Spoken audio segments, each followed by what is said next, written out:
ਇੱਕ ਬਹੁਤ ਹੀ ਇਮਾਨਦਾਰ ਅਤੇ ਸੱਚੀ ਸੁੱਚੀ ਸ਼ਖਸੀਅਤ ਦੇ ਮਾਲਕ ਜਥੇਦਾਰ ਸਰਦਾਰ ਤਰਸੇਮ ਸਿੰਘ ਜੀ ਕੁਝ ਸਮਾਂ ਪਹਿਲਾਂ ਆਪਣੇ ਸਵਾਸਾਂ ਦੀ ਪੂੰਛੀ ਨੂੰ ਖਰਚਦੇ ਹੋਏ ਪਰਮਾਤਮਾ ਦੇ ਚਰਨਾਂ ਵਿੱਚ ਜਾ ਬਿਰਾਜੇ ਸਨ।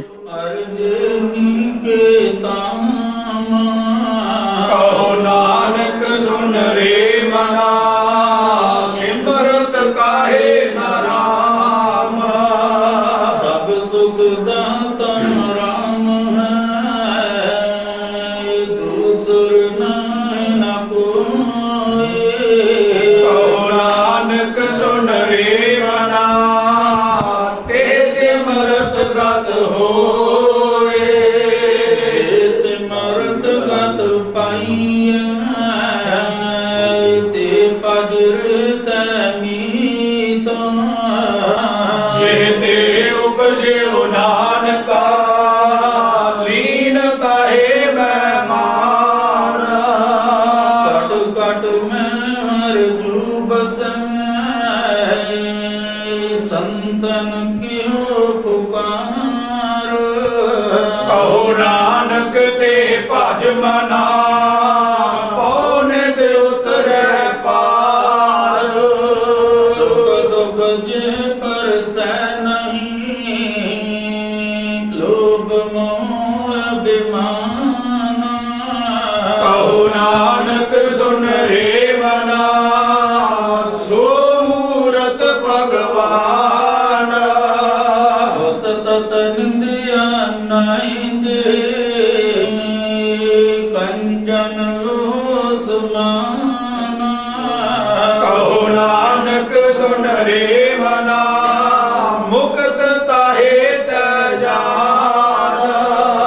ਹਰਗ ਸੋਗ ਜਾਂਗੈ ਨਹੀਂ, ਬੈਰੀ ਮੀਤ ਸਮਾਨ। ਕਹੋ ਨਾਨਕ ਸੁਨ ਰੇ ਮਨਾ, ਮੁਕਤ ਤਾਹੇ ਤੈ ਜਾਨ। ਕਹਿ ਕਹੂੰ ਕੋ ਦੇਤਨ, ਨੈ ਪੈਮਾਨ ਧਿਆਨ। ਕਹੋ ਨਾਨਕ ਸੁਨ ਰੇ ਮਨਾ, ਗਿਆਨੀ ਤਾਹੇ ਬਖਾਨ। ਜੇ ਵਿਗਿਆ ਸਗਲੀ ਤਜੀ, ਲਿਓ ਭੇਦ ਬੈਰਾਗ। ਕਹੋ ਨਾਨਕ ਸੁਨ ਰੇ ਮਨਾ, ਤੇ ਨਰ ਮਾਥੈ ਭਾਗ। ਜੇ ਮਾਇਆ ਮਮਤਾ ਤਜੀ, ਸਭ ਤੇ ਪਿਓ ਉਦਾਸ। ਕਹੋ ਨਾਨਕ ਸੁਨ ਰੇ ਮਨਾ, ਤੇ ਘਟ ਬ੍ਰਹਮ ਨਿਵਾਸ। ਜੇ ਪ੍ਰਾਨੀ ਹੋ ਮੈਂ ਤਜੀ, ਕਰਤਾ ਰਾਮ ਪਸਾਨਾ। ਕਹੋ ਨਾਨਕ ਵਹੁ ਮੁਕਤ ਨਰ, ਇਹ ਮਨ ਸਾਚੀ ਮਾਨ। ਹੈ ਨਾਸਨ ਦੁਰਮਤ ਹਰਨਾ, ਕਲ ਮੈਂ ਹਰ ਕੋ ਨਾਮ। ਇਸ ਦਿਨ ਜੋ ਨਾਨਕ ਭਜੈ, ਸਫਲ ਹੋਏ ਤੇ ਕਾਮ। ਜੇ ਬਾਗੁਨ ਗੋਬਿੰਦ ਭਜੋ, ਕਰਨ ਸੁਨੋ ਹਰ ਨਾਮ। ਕਹੋ ਨਾਨਕ ਸੁਨ ਰੇ ਮਨਾ, ਪੜ੍ਹੈ ਨ ਜਮ ਕੈ ਧਾਮ। ਮਮਤਾ ਤਜੈ, ਲੋਭ ਮੋਹ ਅਹੰਕਾਰ। ਕਹੋ ਨਾਨਕ ਆਪਨ ਤਰੈ, ਔਰਨ ਲੈ ਤੇ ਉਧਾਰ। ਸੁਪਨਾ ਹਰ ਬੇਗਮ। ਜਥੇਦਾਰ ਤਰਸੇਮ ਸਿੰਘ, ਜਿਨੀ ਆਪ ਜੀ ਨੇ ਸਵਾਸਾਂ ਦੀ ਗੁੱਡੀ ਬਖਸ਼ੀ ਸੀ, ਪਿਛਲੇ ਸਾਲ ਭੋਗ ਕੇ ਚਲਾਣਾ ਕਰ ਗਏ ਸਨ।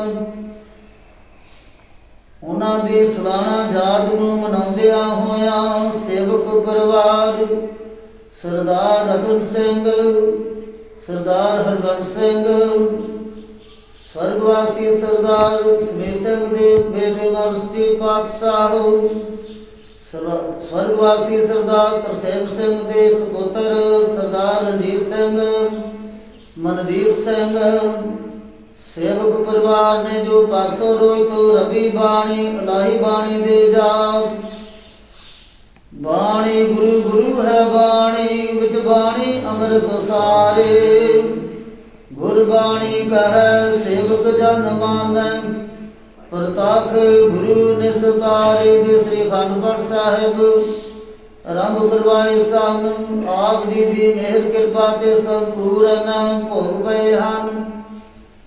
ਆਪ ਜੀ ਦੇ ਸੇਵਕ ਪਰਿਵਾਰ ਵੱਲੋਂ ਆਪ ਜੀ ਨੂੰ ਸੁੰਦਰ ਪੇਸ਼ਾਕਾ ਹਾਜ਼ਰ ਹੈ। ਆਪ ਜੀ ਨੇ ਅੰਗੀਕਾਰ ਕੀਤਾ ਸੇਵਕਾਂ ਦੇ ਲੋਕ ਪਰਲੋਕ ਵਿੱਚ ਕਰਦੇ ਭਜਨ ਗ੍ਰੰਥੀ ਸਿੰਘਾਂ ਦੀ ਨਿਰਵਾਹ ਵਾਸਤੇ ਬੇਅੰਤ ਮਾਇਆ ਅਰਦਾਸ ਭੇਜਾ ਹੈ।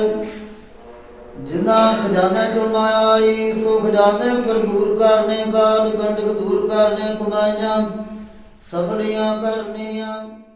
ਵਾਹਿਗੁਰੂ ਸਾਹਿਬ ਜੀਓ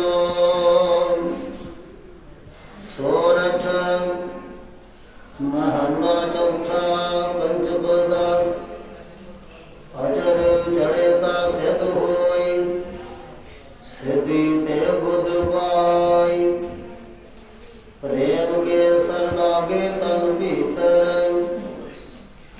ਤਾ ਪਰਮ ਕਾਟਿਆ ਜਾਈ ਅਜਰ ਜੜੇ ਕਾ ਸਿਧ ਹੋਈ ਸਿਧੀ ਤੇ ਬੁੱਧ ਪਾਈ ਪ੍ਰੇਮ ਕੇ ਸਰਨਾਗੇ ਤਨ ਭੀਤਰ ਤਾ ਭਰਮ ਕਾਟਿਆ ਜਾਈ ਮੇਰੇ ਗੋਬਿੰਦ ਆਪਣੇ ਜਨ ਕੋ ਦੇ ਵਡਿਆਈ ਗੁਰਮਤਿ ਰਾਮ ਨਾਮ ਪਰਗਾਸੋ ਸਦਾ ਰਹੋ ਸਰਨਾਈ ਰਹਾਉ ਇਹੋ ਸੰਸਾਰ ਸਭ ਆਵਨ ਜਾਣਾ ਮਨ ਮੂਰਖ ਚੇਤ ਅਜਾਣਾ ਹਰ ਜੀਉ ਕਿਰਪਾ ਕਰੋ ਗੁਰ ਮੇਲੋ ਤਾ ਹਰ ਨਾਮ ਸੁਮਾਣਾ ਜਿਸ ਕੀ ਬਾਤ ਸੋਈ ਪ੍ਰਭ ਜਾਣੈ ਜਿਸਨੋ ਦੇ ਸੋ ਪਾਏ ਵਸਤ ਅਨੁਗਤ ਅਗਾਮ ਅਗੋਚਰ ਗੁਰ ਪੂਰਾ ਅਲਖ ਲਖਾਈ ਜਿਨ ਹੈ ਜਾਕੀ ਸੋਈ ਜਾਣੈ ਗੂੰਗੇ ਕੀ ਮਠਿਆਈ ਰਤਨ ਲੁਕਾਇਆ ਲੂਕੇ ਨਾਹੀ ਜੇ ਕੋ ਰਖੈ ਲੁਕਾਈ ਸਭ ਕਿਸ ਤੇਰਾ ਤੂੰ ਅੰਤਰ ਜਾਮੇ ਤੂੰ ਸਭਨਾ ਕਾ ਪ੍ਰਭ ਸੋਈ ਜਿਸਨੋ ਦਾਤ ਕਰੇ ਸੋ ਪਾਏ ਜਨ ਦਾਨ ਕੇ ਅਵਰ ਨਾ ਕੋਈ ਸਭ ਕੁਛ ਤੇਰਾ ਤੂੰ ਅੰਤਰ ਜਾਮੇ ਤੂੰ ਸਭਨਾ ਕਾ ਪ੍ਰਭ ਸੋਈ ਜਿਸਨੋ ਦਾਤ ਕਰੇ ਸੋ ਪਾਏ ਜਨ ਦਾਨ ਕੇ ਅਵਰ ਨਾ ਕੋਈ। ਵਾਹਿਗੁਰੂ ਜੀ ਕਾ ਖਾਲਸਾ ਵਾਹਿਗੁਰੂ ਜੀ ਕੀ ਫਤਿਹ। ਉਹਨਾਂ ਦੀ ਯਾਦ ਵਿੱਚ ਸਾਲਾਨਾ ਬਰਸੀ ਸਮਾਗਮ ਦੇ ਮੌਕੇ ਤੇ ਇੱਕ ਗੁਰਮਤ ਸਮਾਗਮ ਦਾ ਆਯੋਜਨ ਸਮੂਹ ਵੜੈਚ ਅਤੇ ਸਿੱਧਵਾਂ ਪਰਿਵਾਰ ਵੱਲੋਂ ਗੁਰਦੁਆਰਾ ਕਿਲਾ ਸਾਹਿਬ ਪਿੰਡ ਵੜੈਚ ਵਿਖੇ ਕਰਵਾਇਆ ਗਿਆ, ਜਿਸ ਵਿੱਚ ਭਾਈ ਅਮਰਿੰਦਰਪਾਲ ਸਿੰਘ ਹਜੂਰੀ ਰਾਗੀ ਸੱਚਖੰਡ ਸ੍ਰੀ ਦਰਬਾਰ ਸਾਹਿਬ ਜੀ, ਭਾਈ ਬਲਦੇਵ ਸਿੰਘ ਜੀ ਹਜੂਰੀ ਰਾਗੀ ਸ੍ਰੀ ਗੁਰੂ ਹਰਕ੍ਰਿਸ਼ਨ ਪਬਲਿਕ ਸਕੂਲ ਅਤੇ ਭਾਈ ਜਸਵਿੰਦਰ ਸਿੰਘ ਸ਼ਹੂਰ ਹੈੱਡ ਪ੍ਰਚਾਰਕ ਧਰਮ ਪ੍ਰਚਾਰ ਕਮੇਟੀ ਵੱਲੋਂ ਆਪਣੇ ਕਥਾ ਅਤੇ ਕੀਰਤਨ ਦੁਆਰਾ ਆਈਆਂ ਸੰਗਤਾਂ ਨੂੰ ਪਰਮਾਤਮਾ ਦੇ ਚਰਨਾਂ ਨਾਲ ਜੋੜਿਆ। ਜਥੇਦਾਰ ਸਰਦਾਰ ਤਰਸੇਮ ਸਿੰਘ ਜੀ ਦਾ ਜਨਮ ਸਨ 1950 ਨੂੰ ਪਿਤਾ ਸਰਦਾਰ ਬੰਤਾ ਸਿੰਘ ਜੀ ਜੀ ਦੇ ਘਰ ਮਾਤਾ ਸਰਦਾਰਨੀ ਰੁਕਮਨ ਕੌਰ ਹੁਣਾਂ ਦੀ ਕੁੱਖੋਂ ਪਿੰਡ ਵੜੈਚ ਵਿਖੇ ਹੋਇਆ। ਆਪ ਜੀ ਹੁਣੀ 6 ਭੈਣ ਭਰਾ ਸਨ ਅਤੇ ਆਪ ਜੀ 2 ਭੈਣਾਂ ਅਤੇ 1 ਭਰਾ ਤੋਂ ਛੋਟੇ ਸਨ। ਆਪ ਜੀ ਨੇ 10ਵੀਂ ਤੱਕ ਦੀ ਪੜ੍ਹਾਈ ਸਰਕਾਰੀ ਸਕੂਲ ਘੁੰਮਣ ਕਲਾਂ ਤੋਂ ਪ੍ਰਾਪਤ ਕੀਤੀ। ਉਪਰੰਤ ਆਪ ਜੀ ਦਾ ਵਿਆਹ ਸਰਦਾਰ ਗੁਰਦਿੱਤ ਸਿੰਘ ਹੁਣਾਂ ਦੀ ਸੁਪੁੱਤਰੀ ਬੀਬੀ ਸੁਰਜੀਤ ਕੌਰ ਹੁਣਾਂ ਨਾਲ ਹੋਇਆ। ਵਿਆਹ ਉਪਰੰਤ ਆਪ ਜੀ ਨੇ ਆਪਣੀਆਂ ਪਰਿਵਾਰਕ ਜ਼ਿੰਮੇਵਾਰੀਆਂ ਨੂੰ ਬਖੂਬੀ ਨਿਭਾਇਆ। ਆਪ ਜੀ ਦੇ ਘਰ 2 ਸੁਪੁੱਤਰਾਂ ਅਤੇ 1 ਸੁਪੁੱਤਰੀ ਨੇ ਜਨਮ ਲਿਆ। ਆਪ ਜੀ ਦੇ ਵੱਡੇ ਸੁਪੁੱਤਰ ਸਰਦਾਰ ਰਣਜੀਤ ਸਿੰਘ ਵੜੈਚ ਸ਼੍ਰੋਮਣੀ ਗੁਰਦੁਆਰਾ ਪ੍ਰਬੰਧਕ ਕਮੇਟੀ ਵਿੱਚ ਬਤੌਰ ਸੀਨੀਅਰ ਪ੍ਰਚਾਰਕ ਵਜੋਂ ਸੇਵਾਵਾਂ ਨਿਭਾ ਰਹੇ ਹਨ ਅਤੇ ਆਪ ਜੀ ਦੇ ਛੋਟੇ ਸੁਪੁੱਤਰ ਸਰਦਾਰ ਮਨਜੀਤ ਸਿੰਘ ਜੀ ਮਾਸਕਟ ਵਿਖੇ ਕੰਮ ਕਰ ਰਹੇ ਹਨ ਅਤੇ ਆਪਣੇ ਪਿਤਾ ਜੀ ਦੇ ਨਾਮ ਨੂੰ 4 ਚੰਨ ਲਗਾ ਰਹੇ ਹਨ ਅਤੇ ਆਪ ਜੀ ਦੀ ਬੇਟੀ ਕੁਲਵਿੰਦਰ ਕੌਰ ਆਪਣੇ ਸਹੁਰੇ ਘਰ ਸੁਖੀ ਵਿਆਹਤਾ ਜੀਵਨ ਬਤੀਤ ਕਰ ਰਹੀ ਹੈ। ਜਥੇਦਾਰ ਸਰਦਾਰ ਤਰਸੇਮ ਸਿੰਘ ਜੀ ਹੁਣਾਂ ਦੇ 1 ਪੋਤਰਾ ਮਨਪ੍ਰੀਤ ਸਿੰਘ ਆਸਟ੍ਰੇਲੀਆ ਵਿਖੇ ਅਤੇ ਛੋਟਾ ਪੋਤਰਾ ਗੁਰਸ਼ਰਨ ਸਿੰਘ ਕੈਨੇਡਾ ਵਿਖੇ ਰਹਿ ਰਹੇ ਹਨ ਅਤੇ ਸੁਖੀ ਜੀਵਨ ਬਤੀਤ ਕਰ ਰਹੇ ਹਨ ਅਤੇ ਆਪਣੇ ਦਾਦਾ ਜੀ ਦੇ ਨਾਮ ਨੂੰ ਉੱਚਿਆਂ ਚੁੱਕ ਰਹੇ ਹਨ। ਜਥੇਦਾਰ ਸਰਦਾਰ ਤਰਸੇਮ ਸਿੰਘ ਜੀ ਨੇ ਸ਼ੂਗਰ ਮਿਲ ਬਟਾਲਾ ਵਿਖੇ ਬਤੌਰ ਸਰਵੇਅਰ 37 ਸਾਲ ਸੇਵਾਵਾਂ ਨਿਭਾਈਆਂ ਅਤੇ ਆਪ ਜੀ 2010 ਵਿੱਚ ਸੇਵਾ ਮੁਕਤ ਹੋਏ। ਆਪ ਜੀ ਪਿੰਡ ਵੜੈਚ ਵਿਖੇ 15 ਸਾਲ ਪੰਚਾਇਤ ਮੈਂਬਰ ਰਹੇ ਤੇ ਇਸ ਸਮੇਂ ਦੌਰਾਨ ਆਪ ਜੀ ਨੇ ਪਿੰਡ ਦੇ ਵਿਕਾਸ ਲਈ ਅਹਿਮ ਯਤਨ ਅਦਾ ਕੀਤੇ। ਪਿੰਡ ਵੜੈਚ ਵਿੱਚ ਹੋਣ ਵਾਲੇ ਨਗਰ ਕੀਰਤਨ ਵਿੱਚ ਲਗਾਤਾਰ 35 ਸਾਲ ਆਪ ਜੀ ਨੇ 5 ਪਿਆਰਿਆਂ ਵਜੋਂ ਸੇਵਾਵਾਂ ਨਿਭਾਈਆਂ। ਆਪ ਜੀ ਪੱਕੇ ਨਿਤਨੇਮੀ ਇਨਸਾਨ ਸਨ ਅਤੇ ਪਰਮਾਤਮਾ ਦੇ ਘਰ ਪ੍ਰਤੀ ਸੱਚੇ ਸ਼ਰਧਾਵਾਨ ਸਨ। ਜਥੇਦਾਰ ਤਰਸੇਮ ਸਿੰਘ ਜੀ ਗਰੀਬਾਂ ਅਤੇ ਦੀਨ ਦੁਖੀਆਂ ਦੇ ਮਸੀਹਾ ਸਨ ਅਤੇ ਹਮੇਸ਼ਾ ਹੀ ਹਰ ਇੱਕ ਦੀ ਮਦਦ ਲਈ ਤਿਆਰ ਬਰ ਤਿਆਰ ਰਿਹਾ ਕਰਦੇ ਸਨ। ਆਪ ਜੀ ਬਹੁਤ ਹੀ ਮਿੱਠੀ ਬੋਲੀ ਦੇ ਮਾਲਕ ਸਨ ਅਤੇ ਆਪਣੀ ਮਿੱਠੀ ਬੋਲੀ ਨਾਲ ਹਰ ਇੱਕ ਨੂੰ ਆਪਣੀ ਤਰਫ ਖਿੱਚਣ ਦੀ ਸ਼ਕਤੀ ਆਪ ਜੀ ਵਿੱਚ ਮੌਜੂਦ ਸੀ। ਜਥੇਦਾਰ ਸਾਹਿਬ ਜੀ ਹੁਣਾਂ ਨੇ ਜਿੰਨੀ ਵੀ ਜ਼ਿੰਦਗੀ ਇਸ ਦੁਨੀਆ ਤੇ ਬਸਰ ਕੀਤੀ ਆਪਣੀਆਂ ਅਮਿੱਟ ਯਾਦਾਂ ਛੱਡੀਆਂ ਅਤੇ ਮੌਜੂਦਾ ਸਮੇਂ ਵਿੱਚ ਆਪ ਜੀ ਦੇ ਚੰਗੇ ਸੰਸਕਾਰਾਂ ਤੇ ਆਪ ਜੀ ਦਾ ਸਮੁੱਚਾ ਪਰਿਵਾਰ ਚੱਲ ਰਿਹਾ ਹੈ।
ਅੱਜ ਅਸੀਂ ਸਾਰੇ ਹੀ ਜਥੇਦਾਰ ਤਰਸੇਮ ਸਿੰਘ ਜੀ ਦੀ ਯਾਦ ਨੂੰ ਮੁੱਖ ਰੱਖਦੇ ਹਾਂ ਗੁਰਦੁਆਰਾ ਸਾਹਿਬ ਦੇ ਵਿੱਚ ਜੁੜ ਬੈਠ ਕੇ ਗੁਰਬਾਣੀ ਦਾ ਵੱਧ ਤੋਂ ਵੱਧ ਲਾਹਾ ਪ੍ਰਾਪਤ ਕਰ ਰਹੇ ਹਾਂ। ਇੱਕ ਰਾਜਾ ਹੈ, ਉਹ ਰੋਜ਼ਾਨਾ ਹੀ ਰੂਟੀਨ ਦੇ ਮੁਤਾਬਕ ਆਪਣੇ ਤਖਤ ਤੇ ਆਣ ਕੇ ਬੈਠਦਾ।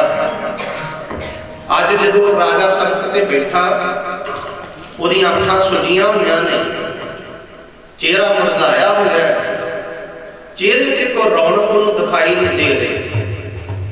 ਵਜ਼ੀਰ ਨੇ ਆਣ ਕੇ ਪੁੱਛਿਆ, ਰਾਜਾ ਅੱਜ ਕੀ ਗੱਲ ਆ? ਅੱਖਾਂ ਵੀ ਸੁੱਜੀਆਂ ਨੇ, ਚਿਹਰੇ ਤੇ ਕੋਈ ਰੌਣਕ ਨਹੀਂ, ਮੁਰਝਾਇਆ ਹੋਇਆ, ਰਾਤ ਸੁੱਤੇ ਨਹੀਂ? ਰਾਜਾ ਕਹਿਣ ਲੱਗਾ, ਹਾਂ ਮੈਂ ਰਾਤ ਨੂੰ ਅੱਜ ਸੌਂ ਨਹੀਂ ਸਕਿਆ। ਕੀ ਕਾਰਨ? ਕੋਈ ਸਰੀਰ ਨੂੰ ਤਕਲੀਫ ਆ, ਕੋਈ ਰੋਗ ਆ? ਕਹਿਣ ਲੱਗਾ ਨਹੀਂ। ਫਿਰ ਕਿਉਂ ਨਹੀਂ ਸੌਂ ਸਕੇ? ਰਾਜੇ ਨੂੰ ਜਦੋਂ ਵਜ਼ੀਰ ਨੇ ਸਵਾਲ ਪੁੱਛਿਆ, ਰਾਜਾ ਕਹਿਣ ਲੱਗਾ, ਰਾਤ ਦਾ ਜੇ ਪਹਿਲਾ ਹੀ ਪਹਿਰ ਸੀ ਤੇ ਮੈਨੂੰ ਇੱਕ ਸੁਪਨਾ ਆਇਆ। ਧਿਆਨ ਨਾਲ ਸੁਣਿਓ ਜੀ, ਮੈਨੂੰ ਇੱਕ ਸੁਪਨਾ ਆਇਆ। ਮੈਂ ਹੈ ਰਾਜਾ ਆ, ਪਰ ਸੁਪਨੇ ਵਿੱਚ ਭਿਖਾਰੀ ਬਣ ਗਿਆ। ਭਿਖਾਰੀ ਬਣ ਕੇ ਕਦੀ ਕਿਸੇ ਦੇ ਦਰ ਤੇ ਜਾ ਕੇ ਮੰਗਦਾ, ਕਦੀ ਕਿਸੇ ਦੇ ਦਰ ਤੇ ਮੰਗਦਾ। ਇੱਕ ਦੇ ਘਰ ਜਦੋਂ ਮੰਗਣ ਵਾਸਤੇ ਮੈਂ ਗਿਆ ਤੇ ਕੀ ਅੱਗੇ ਪਤੀ ਤੇ ਪਤਨੀ ਦੋਵੇਂ ਲੜ ਰਹੇ ਸਨ। ਲੜਦਿਆਂ ਝਗੜਦਿਆਂ ਪਤਨੀ ਨੇ ਪਤੀ ਨੂੰ ਥਾਲੀ 'ਚ ਰੋਟੀ ਪਰੋਸ ਕੇ ਦਿੱਤੀ। ਉਧਰੋਂ ਮੈਂ ਮੰਗਣ ਚਲਾ ਗਿਆ ਤੇ ਪਤੀ ਨੇ ਕੀ ਕੀਤਾ, ਉਹ ਥਾਲੀ ਵਾਲੀ ਰੋਟੀ ਮੇਰੇ ਮੂੰਹ ਤੇ ਮਾਰੀ। ਤੇ ਜਦੋਂ ਕੋਈ ਚੀਜ਼ ਵੱਜੇ, ਕੋਈ ਇਹੋ ਜਿਹਾ ਸੁਪਨਾ ਆਵੇ, ਇੱਕਦਮ ਬੰਦਾ ਉੱਠ ਪੈਂਦਾ, ਕਹਿੰਦਾ ਮੇਰੀ ਜਾਗ ਖੁੱਲ ਗਈ। ਵਜ਼ੀਰ ਮੈਨੂੰ ਇੱਕ ਗੱਲ ਦੱਸ, ਉਹ ਸੱਚ ਹੈ ਕਿ ਆਹ ਸੱਚ ਹੈ? ਉਹ ਸੁਪਨਾ ਸੱਚਾ ਹੈ? ਕਿਹਾ ਮੈਂ ਰਾਜਾ ਬੈਠਾ, ਆਹ ਸੱਚ ਆ? ਵਜ਼ੀਰ ਕਹਿੰਦਾ, ਰਾਜਾ ਜੇ ਸੱਚ ਪੁੱਛੇ ਨਾ ਉਹ ਸੱਚ ਆ ਤੇ ਨਾ ਹੀ ਆਹ ਸੱਚ ਆ। ਜਿਉਂ ਸੁਪਨਾ ਔਰ ਦੇਖਣਾ ਐਸੇ ਜਗ ਕੋ ਜਾਣ। ਅਸੀਂ ਗੁਰਮਤਿ ਸਿਧਾਂਤਕ ਦੇ ਉੱਤੇ ਪਹਿਰਾ ਦੇਣ ਵਾਲੇ ਆ। ਸ਼੍ਰੋਮਣੀ ਗੁਰਦੁਆਰਾ ਪ੍ਰਬੰਧਕ ਕਮੇਟੀ ਬਹੁਤ ਵੱਡੀ ਸ਼ਹੀਦਾਂ ਦੀ ਸੰਸਥਾ ਆ। ਭਾਈ ਸਾਹਿਬ ਭਾਈ ਰਣਜੀਤ ਸਿੰਘ ਜੀ ਇੱਕ ਬਹੁਤ ਉੱਚ ਕੋਟੀ ਦੇ ਵਿਦਵਾਨ, ਸੰਗਤਾਂ ਨੂੰ ਪ੍ਰੇਰਿਤ ਕਰਦੇ ਨੇ। ਪਰ ਮੈਂ ਇੱਕ ਗੱਲ ਕਹਾਂਗਾ, ਬਜ਼ੁਰਗਾਂ ਦੀ ਬਰਸੀ ਨਹੀਂ ਮਨਾ ਰਹੇ ਅਸੀਂ। ਬਰਸੀਆਂ ਗੁਰਮਤਿ ਦੇ ਵਿੱਚ ਸਿਧਾਂਤ ਹੀ ਨਹੀਂ ਹੈਗਾ। ਅਸੀਂ ਯਾਦ ਉਹਨਾਂ ਦੀ ਮਨਾ ਸਕਦੇ, ਉਹਨਾਂ ਨੂੰ ਚੇਤਾ ਕਰ ਸਕਦੇ ਹਾਂ। ਤੇ ਚੇਤਾ ਵੀ ਇਸ ਤਰੀਕੇ ਦੇ ਨਾਲ ਵੀ ਰਿਸ਼ਤੇਦਾਰ, ਸਾਖ ਸੰਬੰਧੀ, ਸੱਜਣ ਮਿੱਤਰ ਇਕੱਠੇ ਹੁੰਦੇ ਆ ਤੇ ਗੁਰਬਾਣੀ ਨੂੰ ਸੁਣ ਕੇ, ਕਥਾ ਵਿਚਾਰ ਸਰਵਣ ਕਰਕੇ ਆਪਣੇ ਜੀਵਨ ਦੇ ਅੰਦਰ ਇਹ ਧਾਰਨ ਕਰ ਲਈਏ ਵੀ ਮਰਨਾ ਸੱਚ ਤੇ ਜਿਉਣਾ ਝੂਠ। ਬਸ ਇੰਨੀ ਕੁ ਗੱਲ ਅਸੀਂ ਸਮਝ ਲਈਏ, ਗੁਰਮਤਿ ਸਿਧਾਂਤਾਂ ਤੇ ਪਹਿਰਾ ਦਈਏ। ਜਿਹੜੀ ਸਿੱਖ ਰਹਿਤ ਮਰਿਆਦਾ ਆ, ਉਹਨੂੰ ਆਪ ਵੀ ਪੜ੍ਹੀਏ ਤੇ ਗੁਰਦੁਆਰਿਆਂ ਦੇ ਵਿੱਚ ਵੀ ਲਾਗੂ ਕਰਨ ਦਾ ਯਤਨ ਕਰੀਏ। ਭੁੱਲਾਂ ਗਲਤੀਆਂ ਦੀ ਖਿਮਾ। ਸਾਰਿਆਂ ਦਾ ਬਹੁਤ ਧੰਨਵਾਦ। ਭਾਈ ਸਾਹਿਬ ਭਾਈ ਜਗਦੇਵ ਸਿੰਘ ਜੀ ਪਠਾਨਕੋਟ, ਪ੍ਰਚਾਰਕ ਸ਼੍ਰੋਮਣੀ ਗੁਰਦੁਆਰਾ ਪ੍ਰਬੰਧਕ ਕਮੇਟੀ, ਜਿਨ੍ਹਾਂ ਦੇ ਉੱਤੇ ਸਤਿਗੁਰੂ ਦੀ ਅਪਾਰ ਬਖਸ਼ਿਸ਼, ਕਿਰਪਾ, ਰਹਿਮਤ ਹੈ। ਬੜਾ ਵੱਡਾ ਗਿਆਨ ਦਾ ਭੰਡਾਰਾ ਹੈ ਉਹਨਾਂ ਦੇ ਪਾਸ। ਥੋੜੇ ਸਮੇਂ ਦੇ ਵਿੱਚ ਉਹਨਾਂ ਨੇ ਬਹੁਤ ਕੁਝ ਕਹਿਣ ਦਾ ਯਤਨ ਕੀਤਾ। ਧੰਨਵਾਦ ਕਰਦੇ ਹਾਂ।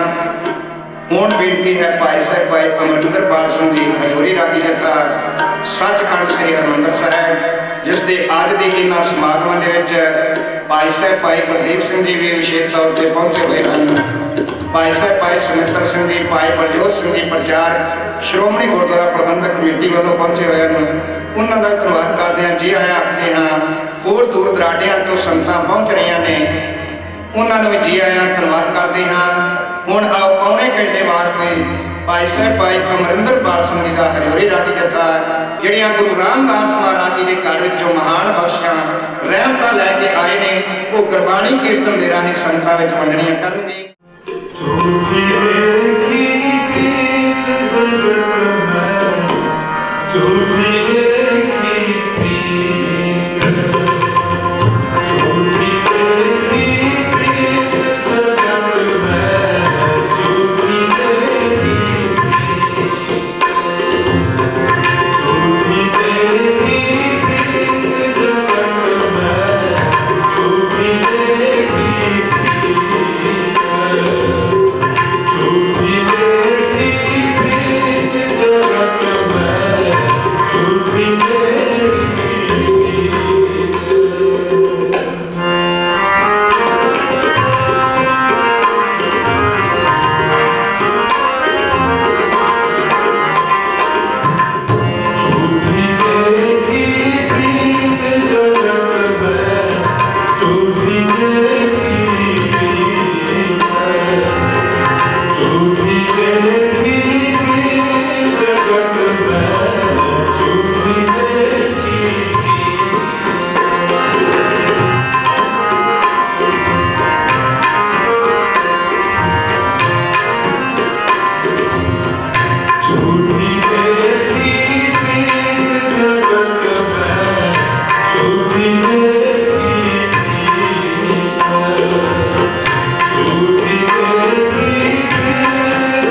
ਤੇ ਆਪ ਜੀ ਬੜੇ ਰੁਝੇਵਿਆਂ ਵਿੱਚੋਂ ਜ਼ਿੰਦਗੀ ਦੇ ਕੀਮਤੀ ਪਲ ਕੱਢ ਕੇ ਆਏ ਹੋ।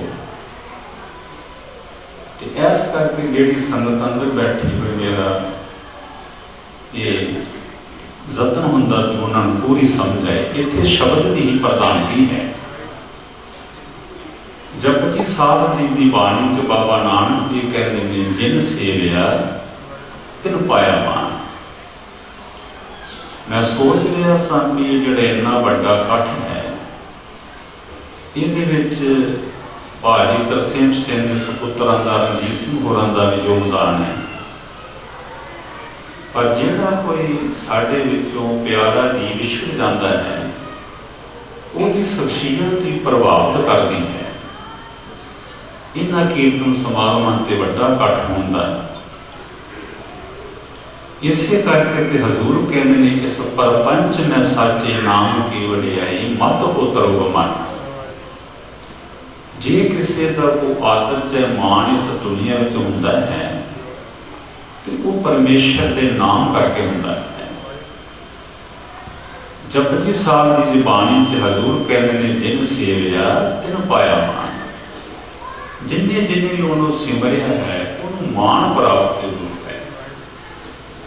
ਇਸੇ ਕਰਕੇ ਹਜ਼ੂਰ ਕਹਿੰਦੇ ਨੇ, ਗਾਈ ਹੈ ਸੁਣੀ ਹੈ, ਉਹਨੂੰ ਗਾਉਣਾ ਚਾਹੀਦਾ ਹੈ, ਉਹਨੂੰ ਸੁਣਨਾ ਚਾਹੀਦਾ ਹੈ। ਗਾਈ ਹੈ ਸੁਣੀ ਹੈ, ਮਨ ਰੱਖੀ ਹੈ ਪਾਓ। ਪਿਆਰ ਵੀ ਉਹਦਾ ਮਨ ਵਿੱਚ ਰੱਖਣਾ ਚਾਹੀਦਾ ਹੈ। ਕਿਤੇ ਹਜ਼ੂਰ ਕਹਿੰਦੇ, ਗੁਣ ਗਾਵਤ ਤੇਰੀ ਪੁੱਤਰ ਸਮੈਲ। ਜਨਮਾਂ ਜਨਮਾਂ ਦੀ ਚੜੀ ਹੋਈ ਜਿਹੜੀ ਮੈਲ ਹੈ ਉਤਰ ਜਾਂਦੀ ਹੈ ਉਸ ਰੱਬ ਦੇ ਗੁਣ ਗਾਇਆ। ਇਸੇ ਕਰਕੇ ਹਜ਼ੂਰ ਕਹਿੰਦੇ, ਕੀਰਤ ਪ੍ਰਭ ਕੀ ਗਾਓ ਮੇਰੀ ਰਸਨਾ, ਹੈ ਮੇਰੀ ਰਸਨਾ ਉਹਦੇ ਗੁਣ ਗਾਓ। ਗੁਰੂ ਨਾਨਕ ਦੇਵ ਮਹਾਰਾਜ ਜਪਜੀ ਸਾਹਿਬ ਦੀ ਬਾਣੀ 'ਚ, ਸੋਦਰ ਦੀ ਬਾਣੀ 'ਚ ਇਹ ਦੋ ਪੌੜੀਆਂ ਹਨ। ਜਿਹੜੀ ਸੋਦਰ ਦੀ ਪੌੜੀ ਜਪਜੀ ਸਾਹਿਬ ਦੀ ਬਾਣੀ ਵਿੱਚ ਵੀ ਆਉਂਦੀ ਹੈ ਤੇ ਰਹਿਰਾਸ ਦੀ ਬਾਣੀ ਵਿੱਚ ਵੀ ਆਉਂਦੀ ਹੈ। ਜਿਹੜਾ ਸ਼ਬਦ ਇੱਥੋਂ ਸ਼ੁਰੂ ਹੁੰਦਾ ਹੈ, ਸੋਦਰ ਤੇਰਾ ਕਿਹਾ ਸੋ ਕਰਕੇ ਜਿਤ ਮੈਂ ਸਰਬ ਸੰਭਾਲੇ। ਬਾਬਾ ਨਾਨਕ ਜੀ ਕਹਿੰਦੇ, ਹੈ ਮੇਰੇ ਵਾਹਿਗੁਰੂ ਮੈਂ ਹੈਰਾਨ ਹਾਂ ਕਿ ਉਹ ਦਰ ਕਿਹੋ ਜਿਹਾ ਹੈ, ਉਹ ਕਿਹੋ ਜਿਹਾ ਦਰ ਹੈ, ਕਿਹੋ ਜਿਹਾ ਦਰਵਾਜ਼ਾ ਜਿੱਥੇ ਬੈਠ ਕੇ ਤੂੰ ਸਾਰੇ ਦੀ ਸੰਭਾਲ ਕਰਦਾ। ਤੇ ਗੁਰੂ ਨਾਨਕ ਸਾਹਿਬ ਦੀ ਕਿਰਪਾ ਕਰਦੇ ਨੇ, ਹੈ ਮੇਰੇ ਵਾਹਿਗੁਰੂ ਸਿਰਫ ਤੈਨੂੰ ਮੈਂ ਹੀ ਨਹੀਂ ਗਾ ਰਿਹਾ, ਗਾਵਣ ਤੁਧ ਨੂੰ ਪੌਣ ਪਾਣੀ ਬੈ ਸੰਤਰ, ਗਾਵੇ ਰਾਜਾ ਧਰਮ ਦੁਆਰੇ। ਤੈਨੂੰ ਹਵਾ ਵੀ ਗਾ ਰਹੀ ਹੈ, ਤੈਨੂੰ ਪਾਣੀ ਵੀ ਗਾ ਰਿਹਾ ਹੈ, ਤੈਨੂੰ ਅੱਗ ਵੀ ਗਾ ਰਹੀ ਹੈ, ਤੈਨੂੰ ਜਤੀ ਵੀ ਗਾਉਂਦੇ ਨੇ, ਤੈਨੂੰ ਸਤੀ ਵੀ ਗਾਉਂਦੇ ਨੇ, ਤੈਨੂੰ ਸੂਰਮੇ ਵੀ ਗਾਉਂਦੇ ਨੇ। ਉਹ ਸਾਰੀ ਪੌੜੀ ਪੜ੍ਹ ਕੇ ਦੇਖੋ। ਮਹਾਰਾਜ ਕਹਿੰਦੇ ਨੇ, ਤੈਨੂੰ ਬੜੇ ਵੱਡੇ ਜਿਹੜੇ ਯੋਧੇ ਹਨ, ਸੂਰਬੀਰ ਹਨ, ਮਹਾਬਲੀ ਹਨ, ਉਹ ਵੀ ਤੈਨੂੰ ਗਾ ਰਹੇ ਨੇ। ਜਦੋਂ ਸਾਰਿਆਂ ਦਾ ਜ਼ਿਕਰ ਕੀਤਾ ਤੇ ਫਿਰ ਬਾਬਾ ਨਾਨਕ ਜੀ ਦੀ ਨਿਮਰਤਾ ਦੇਖੋ। ਬਸ ਇਹੀ ਬਾਕੀ ਪੈਗੰਬਰਾਂ ਤੋਂ ਫਰਕ ਹੈ ਸਾਡੇ ਬਾਬੇ ਦਾ। ਸਾਰੀ ਕਾਇਨਾਤ ਦਾ ਜ਼ਿਕਰ ਕਰਕੇ ਫਿਰ ਗੁਰੂ ਨਾਨਕ ਸਾਹਿਬ ਮਹਾਰਾਜ ਕਹਿੰਦੇ, ਹੈ ਮੇਰੇ ਵਾਹਿਗੁਰੂ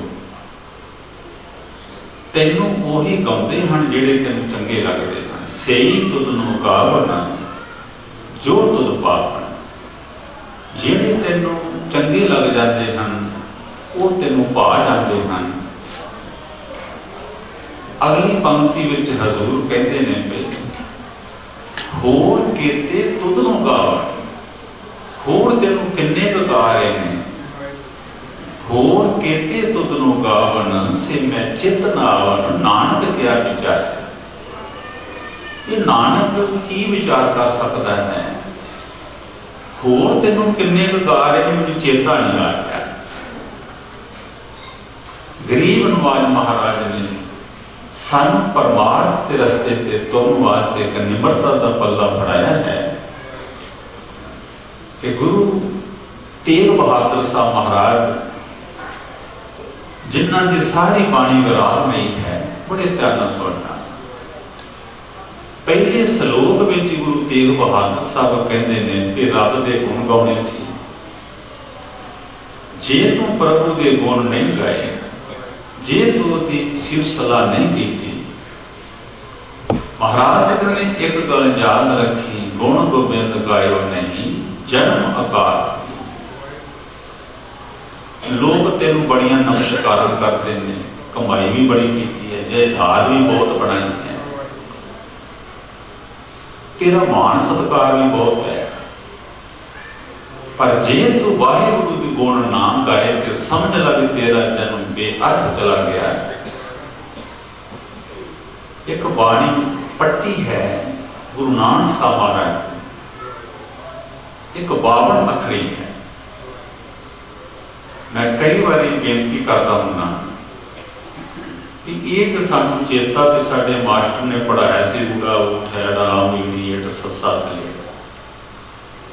ਜਿਹੜਾ ਸਾਨੂੰ ਊੜਾ ਐੜਾ ਬਾਬੇ ਨਾਨਕ ਜੀ ਨੇ ਪੜਾਇਆ ਸੀ ਉਹ ਸਾਨੂੰ ਬੜਾ ਘੱਟ ਯਾਦ ਹੈ। ਜਿਹਨੂੰ ਯਾਦ ਹੈ ਵੀ ਨਮਸਕਾਰ ਹੈ। ਸਾਨੂੰ ਇਹ ਤੇ ਪਤਾ ਸਾਰੀ ਜ਼ਿੰਦਗੀ ਚੇਤਾ ਰਹਿੰਦਾ ਪਏ ਐੜਾ ਅੰਬ ਆਖਿਆ ਸੀ ਮਾਸਟਰ ਨੇ। ਹਜ਼ੂਰ ਕਹਿੰਦੇ ਐੜਾ ਸਾਨੂੰ ਇਹ ਗੱਲ ਕਹਿੰਦਾ ਹੈ, ਆਵਨ ਆਏ ਸ੍ਰਿਸ਼ਟ ਮੈਂ ਬਿਨ ਬੂਝੇ ਪਸ ਟੋਰ। ਐੜਾ ਕਹਿੰਦਾ ਪੜਿਆ ਲੋਕਾਂ ਮਿੱਤਰਾ, ਜੇ ਤੈਨੂੰ ਸਮਝ ਆ ਗਈ ਕਿ ਇਸ ਦੁਨੀਆ ਵਿੱਚ ਕਿਉਂ ਆਇਆ। ਐੜਾ ਕਹਿੰਦਾ ਜੇ ਤੈਨੂੰ ਇੱਥੇ ਆਉਣ ਦੀ ਸਮਝ ਆ ਗਈ ਕਿ ਕਿਉਂ ਆਇਆ, ਫਿਰ ਤੇ ਤੇਰਾ ਜੀਵਨ ਸਫਲ ਹੈ। ਆਵਨ ਆਏ ਸ੍ਰਿਸ਼ਟ ਮੈਂ ਬਿਨ ਬੂਝੇ, ਜੇ ਤੈਨੂੰ ਨਹੀਂ ਸਮਝ ਆਈ ਕਿ ਕਿਉਂ ਆਇਆ, ਬਿਨ ਬੂਝੇ ਪਸ ਟੋਰ। ਤੇਰੀ ਗਿਣਤੀ ਪਸ਼ੂਆਂ ਵਿੱਚ ਹੈ, ਤੇਰੀ ਗਿਣਤੀ ਗਵਾਰਾਂ ਵਿੱਚ ਹੈ। ਮਹਾਰਾਜ ਕਹਿੰਦੇ ਲਾਹੀ ਕਾਰਨ ਆਇਆ ਜਗ, ਹੋਏ ਮਜਬੂਰ ਗਿਆ ਠਗਾਏ ਠਗ। ਆਇਆ ਸੀ ਕੁਝ ਲਾਹਾ ਪ੍ਰਾਪਤ ਕਰ ਲਈ, ਸਾਰੀ ਜ਼ਿੰਦਗੀ ਮਜ਼ਦੂਰ ਹੀ ਬਣਿਆ ਗਿਆ। ਸਾਧ ਸੰਗਤ ਦੋ ਕਾਰਨਾਂ ਕਰਕੇ ਅਸੀਂ ਕਿਰਤ ਕਰਦੇ ਹਾਂ, ਇੱਕ ਤੇ ਪਰਿਵਾਰ ਦੀ ਖਾਤਰ ਤੇ ਇੱਕ ਸਰੀਰ ਦੀ ਖਾਤਰ। ਮਹਾਰਾਜ ਕਹਿੰਦੇ ਨੇ ਦੋ ਕਾਰਨ ਕਰਕੇ ਬੰਦਾ ਜ਼ਿੰਦਗੀ ਵਿੱਚ ਕਿਰਤ ਕਰਦਾ ਹੈ, ਕਮਾਈ ਕਰਦਾ ਹੈ। ਤੇ ਮਹਾਰਾਜ ਕਹਿੰਦੇ ਨੇ ਜਿਹੜਾ ਸਿੱਖ ਕਿਰਤ ਨਹੀਂ ਕਰਦਾ ਉਹ ਮੇਰਾ ਸਿੱਖ ਨਹੀਂ। ਪਰ ਹਜ਼ੂਰ ਮਹਾਰਾਜ ਕਹਿੰਦੇ ਨੇ ਕਿ ਜੇ ਬੰਦੇ ਦੀ ਜ਼ਿੰਦਗੀ ਕੇਵਲ ਇਹਨਾਂ ਦੋ ਚੀਜ਼ਾਂ ਦੇ ਦੁਆਲੇ ਘੁੰਮਦੀ ਰਹੇ ਤੇ ਕਰਤਾ ਯਾਦ ਨਹੀਂ ਆਇਆ, ਕਿਰਤ ਤੇ ਕਰਦਾ ਪਰ ਕਰਤਾ ਯਾਦ ਨਹੀਂ ਆਇਆ, ਫਿਰ ਮਹਾਰਾਜ ਕਹਿੰਦੇ ਨੇ ਹਰ ਕਾ ਸਿਮਰਨ ਛੱਡ ਕੇ ਪਾਲਿਓ ਬਹੁਤ ਕੁਟਮ। ਬੜਾ ਵੱਡਾ ਟੱਬਰ ਪਾਲ ਲਿਆ, ਫਿਰ ਟੱਬਰਾਂ ਵਾਲਾ ਅਸੀਂ ਕੰਮ ਕਾਤਾ ਪਏ, ਮੈਨੂੰ ਮਾਫ ਕਰਨਾ। ਸਾਡੇ ਪੁੱਤਰ ਦਾ ਵਿਆਹ ਹੋ ਜੇ ਨਾ, ਬਹੁਤੇ ਦੀ ਗੱਲ ਕਰਨਾ ਸਾਰਿਆਂ ਨੇ, ਵਿਆਹ ਹੋ ਜੇ, ਵਾਹਿਗੁਰੂ ਕਿਰਪਾ ਕਰੇ ਪਹਿਲੀ ਵਾਰੀ ਪੁੱਤਰ ਹੋ ਜਾਏ। ਜਿਸ ਤਰ੍ਹਾਂ ਜੇਬ ਕਤਰ ਕੇ ਫਰਾਰ ਹੋ ਜਾਂਦਾ ਨਾ, ਜਿਹਦੇ ਘਰ ਪਹਿਲਾ ਪੁੱਤਰ ਹੋ ਜਾਏ ਅਸੀਂ ਸਮਝਦੇ ਹਾਂ ਕਿ ਸਾਡਾ ਅਸਲ ਕਾਰਜ ਹੋ ਗਿਆ, ਮੈਂ ਤੇ ਦਵਾਈ ਦੇ ਕੇ ਪੀਣਾ। ਉਹ ਵਾਹਿਗੁਰੂ ਨੇ ਕਿਰਪਾ ਕੀਤੀ, ਚਲੋ ਪੁੱਤਰ ਹੋ। ਇੰਨੇ ਸਿਆਣੇ ਨਹੀਂ ਬਣਨਾ ਚਾਹੀਦਾ, ਆਪਣੇ ਆਪ ਨੂੰ ਰਿਜ਼ਕ ਦਾਤੇ ਨਹੀਂ ਸਮਝਣਾ ਚਾਹੀਦਾ ਕਿ ਬੱਚਿਆਂ ਨੂੰ ਅਸੀਂ ਰਿਜ਼ਕ ਦੇਣਾ। ਪਹਿਲੀ ਵਾਰੀ ਪੁੱਤਰ ਹੋਇਆ, ਚਲ ਸ਼ੁਕਰਾਨਾ ਕਰ, ਦੂਜੀ ਵਾਰੀ ਧੀ ਹੋ ਜਾਏਗੀ, ਕੰਨਿਆ ਹੋ ਜਾਏਗੀ, ਭੈਣ ਭਰਾ ਆਪੋ ਚ ਮਿਲਦੇ ਰਹਿਣਗੇ, ਕਦੇ ਭਰਾ ਆ ਗਿਆ ਕਦੇ ਭੈਣ ਆ ਗਈ, ਇਹਨਾਂ ਦੀ ਦੁਨੀਆ ਵਸੀ ਰਹੇਗੀ। ਜੇ ਅਸੀਂ ਇਸ ਗੱਲ ਤੋਂ ਸੁਚੇਤ ਨਾ ਹੋਏ, ਮੈਨੂੰ ਖਿਮਾ ਕਰਨੀ, ਨਤੀਜੇ ਉਹ ਭੁਗਤਨੇ ਪੈਣਗੇ ਜਿਹੜੇ ਸਦੀਆਂ ਤੱਕ ਸਾਨੂੰ ਸਾਡੀ ਅੰਸ ਬੰਸ ਮੁਆਫ ਨਹੀਂ ਕਰੇਗੀ। ਵਾਹਿਗੁਰੂ ਤੰਦਰੁਸਤੀਆਂ ਬਖਸ਼ੇ ਕਿ ਤੇ 10 ਦਿਨ ਹਸਪੀਟਲ 'ਚ ਰਹਿਣਾ ਪੈ ਜੇ, ਫਿਰ ਪਤਾ ਲੱਗਦਾ ਵੀ ਜੀ ਕੀ ਹੁੰਦੇ ਨੇ, ਭੈਣਾਂ ਕੀ ਹੁੰਦੀਆਂ ਨੇ, ਭਰਾ ਕੀ ਹੁੰਦੇ ਨੇ। ਮੈਨੂੰ ਯਾਦ ਆ ਕਿ ਸਾਡੀ ਭੂਆ ਜੀ, ਉਹਦਾ ਨਾਮ ਚਰਨੋ ਕਹਿੰਦੇ, ਸਾਡੇ ਬਾਪੂ ਨੇ ਕਹਿਣਾ ਜਦੋਂ ਜਦੋਂ ਤੂੰ ਆਉਣੀ ਸਾਡੇ ਦੇ ਘਰ ਭਰ ਜਾਂਦਾ। ਅੱਜ ਅਸੀਂ ਸਾਰੇ ਰਿਸ਼ਤਿਆਂ ਨੂੰ ਖਤਮ ਕਰ ਰਹੇ ਹਾਂ। ਨਹੀਂ ਲੱਭਣੀਆਂ ਚਾਚੀਆਂ, ਮਾਸੀਆਂ, ਤਾਈਆਂ, ਭੈਣਾਂ, ਭੂਆ।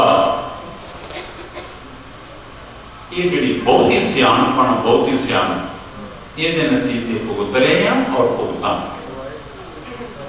ਚਲੋ ਖੈਰ, ਜਿਹੜੀ ਦਾਸ ਬੇਨਤੀ ਕਰਨੀ ਚਾਹੁੰਦਾ ਹੈ, ਮਹਾਰਾਜ ਕਹਿੰਦੇ ਨੇ ਵੀ ਟੱਬਰ ਤੇ ਪਾਲਿਆ ਪਰ ਰੱਬ ਨੂੰ ਭੁਲਾ ਕੇ ਪਾਲਿਆ।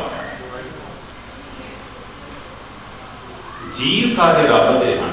ਰੱਬ ਨੇ ਡਿਊਟੀ ਲਈ, ਤੂੰ ਮੇਰੇ 3 ਜੀਆਂ ਦੀ ਜ਼ਿੰਮੇਵਾਰੀ ਹੈ, ਤੇਰੀ 4 ਜੀਆਂ ਦੀ ਜ਼ਿੰਮੇਵਾਰੀ ਹੈ, ਤੇਰੀ 1 ਜੀ ਦੀ ਜ਼ਿੰਮੇਵਾਰੀ ਹੈ। ਰਿਜ਼ਕ ਦਾਤਾ ਉਹ ਹੈ। ਜਦੋਂ ਗੁਰੂ ਨਾਨਕ ਸਾਹਿਬ ਭਾਈ ਲਾਲੋ ਦੇ ਘਰ ਵਿੱਚ ਗਏ ਨੇ ਅਹਿਮਦਾਬਾਦ, ਤੇ ਕੁੰਡਾ ਖੜਕਾਇਆ, ਆਵਾਜ਼ ਮਾਰੀ, ਭਾਈ ਲਾਲੋ ਜੀ। ਉਧਰੋਂ ਸੂਰਜ ਚੜ ਪਿਆ, ਉਧਰੋਂ ਹਜ਼ੂਰ ਉਸ ਮਹੱਲੇ ਗਏ ਜਿਹੜਾ ਘਰ ਗਰੀਬਾਂ ਦਾ ਮਹੱਲਾ। ਮਹਾਰਾਜ ਨੇ ਕੁੰਡਾ ਖੜਕਾਇਆ, ਕੋਈ ਆਵਾਜ਼ ਨਹੀਂ ਆਈ।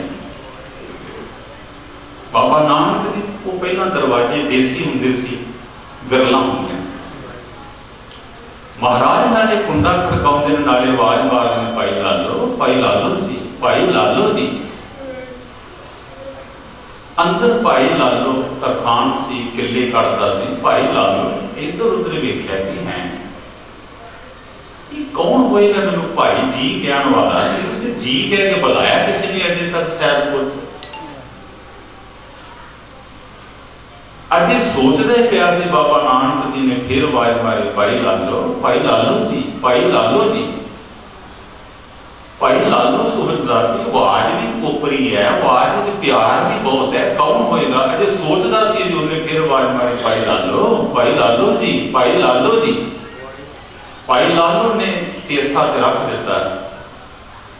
ਥੋੜਾ ਜਿਹਾ ਕਿੱਲਾ ਘੜਨ ਵਾਲਾ ਰਹਿੰਦਾ ਸੀ, ਦਰਵਾਜ਼ੇ ਵੱਲ ਨੂੰ ਜਾ ਆ ਗਿਆ। ਦਰਵਾਜ਼ਾ ਖੋਲਿਆ, 2 ਮਹਾਂਪੁਰਖਾਂ ਦੇ ਦਰਸ਼ਨ ਹੋਏ। ਮਹਾਰਾਜ ਦਾ ਜਾਹੋ ਜਲਾਲ, ਹਜ਼ੂਰ ਦੀ ਪੁਸ਼ਾਕ ਵੈਸ਼ਨੂੰ ਭਗਤਾਂ ਵਾਲੀ ਸੀ। ਦੁਨੀਆ ਦੇ ਅਨੁਸਾਰ ਜਿਹਨੂੰ ਨੀਵੀਂ ਜਾਤੀ ਕਹਿੰਦੇ ਨੇ, ਨੀਵੀਂ ਜਾਤੀ ਵਾਲਾ ਬੰਦਾ ਵਿਸ਼ਨੂੰ ਦਾ ਭਗਤ ਨਹੀਂ ਸੀ ਬਣ ਸਕਦਾ। ਹਜ਼ੂਰ ਨੇ ਪੁਸ਼ਾਕ ਉਹ ਪਾਈ ਵੀ ਵਿਸ਼ਨੂੰ ਦੇ ਭਗਤਾਂ ਵਾਲੇ। ਹਜ਼ੂਰ ਦਾ ਜਾਹੋ ਜਲਾਲ, ਨੇਤਰਾਂ ਵਿੱਚੋਂ ਅੰਮ੍ਰਿਤ ਝੜੇ, ਹਜ਼ੂਰ ਦਾ ਜਾਹੋ ਜਲਾਲ। ਹੱਥ ਜੋੜ ਕੇ ਕਹਿਣ ਲੱਗਾ, ਮਹਾਂਪੁਰਖੋ ਤੁਮ ਭੁਲੇਖਾ ਲੱਗੇਗਾ। ਮਹਾਰਾਜ ਇੱਕ ਲਾਲੋ ਖੱਤਰੀਆਂ ਦਾ ਵੀ ਹੈ। ਮਹਾਰਾਜ ਉਹਦਾ ਬੜਾ ਉੱਚਾ ਚੁਬਾਰਾ ਹੈ, ਬੜੀ ਵੱਡੀ ਹਵੇਲੀ ਹੈ, ਬੜੀ ਵੱਡੀ ਡਿਉੜੀ ਹੈ। ਕਹਿਣ ਲੱਗਾ, ਮਹਾਰਾਜ ਜਾਣਾ ਸੀ ਤੁਸੀਂ ਉਸ ਲਾਲੂ ਦੇ ਘਰ, ਤੇ ਭੁਲੇਖੇ ਨਾਲ ਮੇਰੇ ਘਰ ਵਿੱਚ ਆ ਗਏ। ਬਾਬਾ ਨਾਨਕ ਜੀ ਨੂੰ ਬੜਾ ਤਰਸ ਆਇਆ ਕਿ ਇਹਨੂੰ ਅਜੇ ਵੀ ਯਕੀਨ ਹੋ ਰਿਹਾ ਵੀ ਇਹਦੇ ਕੋਲ ਆਇਆ। ਮਹਾਰਾਜ ਉਹਦੇ ਨੇਤਰਾਂ ਨਾਲ ਨੇਤਰ ਮਿਲਾ ਕੇ ਕਹਿੰਦੇ, ਭਾਈ ਲਾਲੋ ਮੈਂ ਉਸ ਲਾਲੋ ਕੋਲ ਨਹੀਂ ਆਇਆ ਜਿਹਦਾ ਬੜਾ ਉੱਚਾ ਚੁਬਾਰਾ ਹੈ, ਬੜੀ ਵੱਡੀ ਹਵੇਲੀ ਹੈ, ਬੜੀ ਵੱਡੀ ਡਿਉੜੀ ਹੈ। ਭਾਈ ਲਾਲੋ ਮੈਂ ਉਸ ਲਾਲੋ ਕੋਲ ਆਇਆ ਜਿਹਦਾ ਕੱਚਾ ਘਰ ਹੈ, ਕੱਚੀ ਦੀਵਾਰ ਹੈ। ਭਾਈ ਲਾਲੋ ਮੈਂ ਤੇਰੇ ਕੋਲ ਆਇਆ ਤੇ ਬੜੀ ਜ਼ਰੂਰੀ ਗੱਲ ਕਰਨਾ ਹੈ। ਕਹਿੰਦਾ, ਮਹਾਰਾਜ ਮੇਰੇ ਕਿਉਂ ਪਾਪ ਕਰ। ਮਹਾਰਾਜ ਲੰਘੂਗਾ, ਮਹਾਰਾਜ ਵਿਹੜੇ ਵਿੱਚ ਆਏ, ਉਹਦੇ ਮੋਢੇ ਤੇ ਹੱਥ ਧਰ ਕੇ ਨੇਤਰਾਂ ਨਾਲ ਨੇਤਰ ਮਿਲਾ ਕੇ ਗੁਰੂ ਬਾਬਾ ਜੀ ਕਹਿੰਦੇ, ਭਾਈ ਲਾਲੋ ਮੈਂ ਕੁੰਡਾ ਖੜਕਾਇਆ ਤੂੰ ਕੋਈ ਆਵਾਜ਼ ਨਾ ਦਿੱਤੀ। ਭਾਈ ਲਾਲੋ ਮੈਂ ਆਵਾਜ਼ਾਂ ਮਾਰੀਆਂ ਤੂੰ ਕੋਈ ਆਵਾਜ਼ ਨਾ ਦਿੱਤੀ। ਭਾਈ ਲਾਲੋ ਕੀ ਪਿਆ ਕਰਦਾ ਸੀ। ਭਾਈ ਲਾਲੋ ਕਹਿੰਦਾ, ਮਹਾਰਾਜ ਮੈਂ ਕਿੱਲੇ ਪਿਆ ਕਰਦਾ ਸੀ। ਹਜ਼ੂਰ ਉਹਦੇ ਨੇਤਰਾਂ ਨਾਲ ਨੇਤਰ ਮਿਲਾ ਕੇ ਕਹਿੰਦੇ, ਭਾਈ ਲਾਲੋ ਸਾਰੇ ਦਿਨ ਕਿੱਲੇ ਕੱਢਦਾ ਰਹੇਗਾ। ਕਹਿੰਦਾ, ਮਹਾਰਾਜ ਕਿੱਲੇ ਕੱਢਦਾ ਹਾਂ, ਆਪਣੀ ਰੋਜੀ ਰੋਟੀ ਕਮਾਉਂਦਾ ਹਾਂ, ਬੱਚੇ ਪਾਲਦਾ ਹਾਂ। ਮਹਾਰਾਜ ਕਹਿੰਦੇ, ਭਾਈ ਲਾਲੋ ਜੇ ਤੂੰ ਆਪਣੀ ਰੋਜੀ ਆਪ ਕਮਾਉਣਾ ਹੈ ਤਾਂ ਰਾਜਕ ਕੌਣ ਹੋਇਆ। ਭਾਈ ਲਾਲੋ ਕਹਿੰਦਾ, ਮਹਾਰਾਜ ਕਿੱਲੇ ਕੱਢਦਾ ਹਾਂ, ਰੋਜੀ ਕਮਾਉਂਦਾ ਹਾਂ, ਬੱਚੇ ਪਾਲਦਾ। ਮਹਾਰਾਜ ਕਹਿੰਦੇ, ਭਾਈ ਲਾਲੋ ਜੇ ਤੂੰ ਆਪਣੀ ਰੋਜੀ ਆਪ ਕਮਾਉਣਾ ਹੈ ਤਾਂ ਰਾਜਕ ਕੌਣ ਹੋਇਆ। ਹਜ਼ੂਰ ਉਹਦੇ ਨੇਤਰਾਂ ਨੇਤਰ ਮਿਲਾ ਕੇ ਕਹਿੰਦੇ ਨੇ ਭਾਈ ਲਾਲੋ ਰਾਜ ਤੋਂ ਕੋਈ ਹੋਰ ਹੈ, ਭਾਈ ਲਾਲੋ ਪ੍ਰਤਪਾਲ ਤੋਂ ਕੋਈ ਹੋਰ ਹੈ, ਕਿੱਲੇ ਵੀ ਕੜਿਆ ਕਰ, ਪਰ ਮੈਂ ਤੈਨੂੰ ਪੁੱਛਣਾ ਸਾਰੀ ਜ਼ਿੰਦਗੀ ਕਿੱਲੇ ਕੜਦਾ ਰਿਹਾ। ਕਹਿਣ ਲੱਗਾ ਮਹਾਰਾਜ ਮੈਂ ਦੁਨੀਆਦਾਰ ਬੰਦਾ ਹਾਂ, ਮੇਰੀ ਸਮਝ ਵਿੱਚ ਨਹੀਂ ਆ ਰਿਹਾ ਤੁਸੀਂ ਮੈਨੂੰ ਕੀ ਕਹਿਣਾ ਚਾਹੁੰਦੇ ਹੋ ਕਿ ਕਿੱਲੇ ਵੀ ਕੜਿਆ ਕਰ ਸਾਰੀ ਉਮਰ, ਕਿੱਲੇ ਕੜਾ ਮਹਾਰਾਜ ਨੂੰ ਕੀ ਕਹਿਣਾ ਚਾਹੁੰਦੇ ਹੋ, ਮੇਰੀ ਸਮਝ ਵਿੱਚ ਨਹੀਂ ਆ ਰਿਹਾ।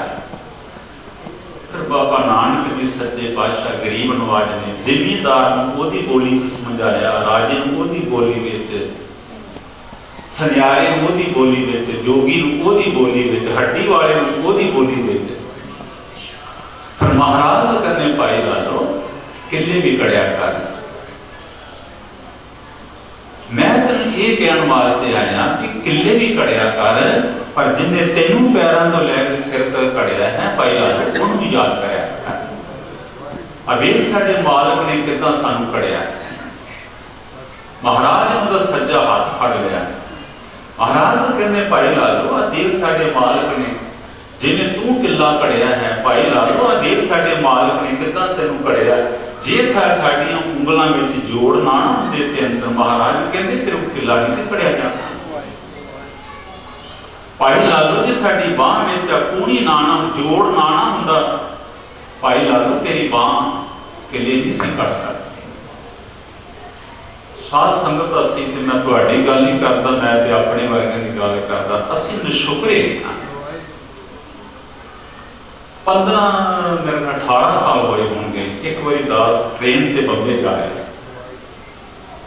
ਇੱਕ ਪਲੇਟਫਾਰਮ ਤੇ ਸਟੇਸ਼ਨ ਤੇ ਗੱਡੀ ਰੁਕੀ, ਬਾਹਰ ਝਾਕੀ ਪਾਈ ਤੇ ਇੱਕ ਬੰਦਾ ਉਹਦੀਆਂ ਦੋਵੇਂ ਲੱਤਾਂ ਗੋਡਿਆਂ ਤੋਂ ਉੱਪਰ ਕੱਟੀਆਂ ਹੋਈਆਂ ਹਨ, ਦੋਵੇਂ ਉਹਦੀਆਂ ਬਾਹਾਂ ਕੱਟੀਆਂ ਹੋਈਆਂ ਹਨ ਔਰ ਪੁੱਠਾ ਲੰਮੇ ਪਿਆ ਹੈ। ਕਿਸੇ ਦਾਨੇ ਪਰਦਾਨੇ, ਕਿਸੇ ਦਾਨੀ ਬੰਦੇ ਨੇ ਪੱਤਲ ਤੇ ਚੌਲ ਤੇ ਦਾਲ ਪਾਏ ਹੋਏ ਤੇ ਜਿਵੇਂ ਡੰਗਰ ਪੱਠੇ ਖਾਂਦਾ ਹੈ, ਪਸ਼ੂ ਪੱਠੇ ਖਾਂਦਾ ਹੈ, ਇਸ ਤਰ੍ਹਾਂ ਆਪਣੇ ਮੂੰਹ ਨਾਲ ਚੌਲ ਤੇ ਦਾਲ ਖਾ ਰਿਹਾ ਸੀ। ਮਨ ਵਿੱਚ ਸੱਚੇ ਪਾਤਸ਼ਾਹ ਨੇ ਹਲੂਣਾ ਦਿੱਤਾ, ਮਹਾਰਾਜ ਸਾਨੂੰ ਤੇ ਕਦਰ ਹੀ ਕੋਈ ਨਹੀਂ ਇਹਨਾਂ ਹੱਥਾਂ ਦੀ, ਨਾ ਸਾਨੂੰ ਨਾ ਹੱਥਾਂ ਦੀ ਕਦਰ ਹੈ, ਨਾ ਇਸ ਕਾਇਆ ਦੀ ਕਦਰ ਹੈ। ਮਹਾਰਾਜ ਅਸੀਂ ਤੇ ਕਦਰ ਹੀ ਕੋਈ ਨਹੀਂ ਪਾਈ। ਜੇ ਇਸ ਹੱਥ ਦੀ ਕਦਰ ਪੁੱਛਣੀ ਹੈ ਤਾਂ ਉਹਨੂੰ ਪੁੱਛੋ ਜਿਹਦਾ ਹੱਥ ਪਹਿਲਾਂ ਹੈਗਾ ਸੀ ਹੁਣ ਨਹੀਂ ਹੈ। ਅੱਖ ਦੀ ਕੀਮਤ ਦਾ ਸਾਨੂੰ ਕਿੱਥੇ ਪਤਾ ਹੈ, ਉਹਨੂੰ ਪਤਾ ਜਿਹਦੀ ਪਹਿਲਾਂ ਹੈਗੀ ਸੀ ਹੁਣ ਨਹੀਂ ਹੈ। ਮਹਾਰਾਜ ਕਹਿੰਦੇ ਕਿਰਤ ਕਰੋ ਪਰ ਕਰਤੇ ਨੂੰ ਯਾਦ ਰੱਖੋ। ਬਾਬਾ ਕਬੀਰ ਸਾਹਿਬ ਜੀ ਕਹਿੰਦੇ ਨੇ ਭਈ ਟੱਬਰ ਤੇ ਤੂੰ ਪਾਲਿਆ, ਟੱਬਰ ਤੇ ਪਾਲਿਆ ਪਰ ਰੱਬ ਨੂੰ ਭੁਲਾ ਕੇ ਟੱਬਰ ਪਾਲਿਆ। ਕਬੀਰ ਹਰ ਕਾ ਸਿਮਰਨ ਛੱਡ ਕੇ ਪਾਲਿਓ ਬਹੁਤ ਕੁਟਮ, ਧੰਦਾ ਕਰਦਾ ਰਹਿ ਗਿਆ ਭਾਈ ਰਿਹਾ ਨਾ ਬੰਨ। ਬਾਬਾ ਕਬੀਰ ਜੀ ਕਹਿੰਦੇ ਨੇ ਜਿੰਨਾ ਵਾਸਤੇ ਜ਼ਿੰਦਗੀ ਬੰਦੀ ਕੀਤੀ ਰਹੇ ਉਹ ਵੀ ਨਾਲ ਹੀ ਨਿਭੇ। ਬਾਬਾ ਫਰੀਦ ਸਾਹਿਬ ਇਸੇ ਕਰਕੇ ਕਹਿੰਦੇ ਨੇ ਭਾਈ ਕਿਰਤ ਵੀ ਕਰੋ, ਅੱਲਾ ਨੂੰ ਯਾਦ ਕਰੋ।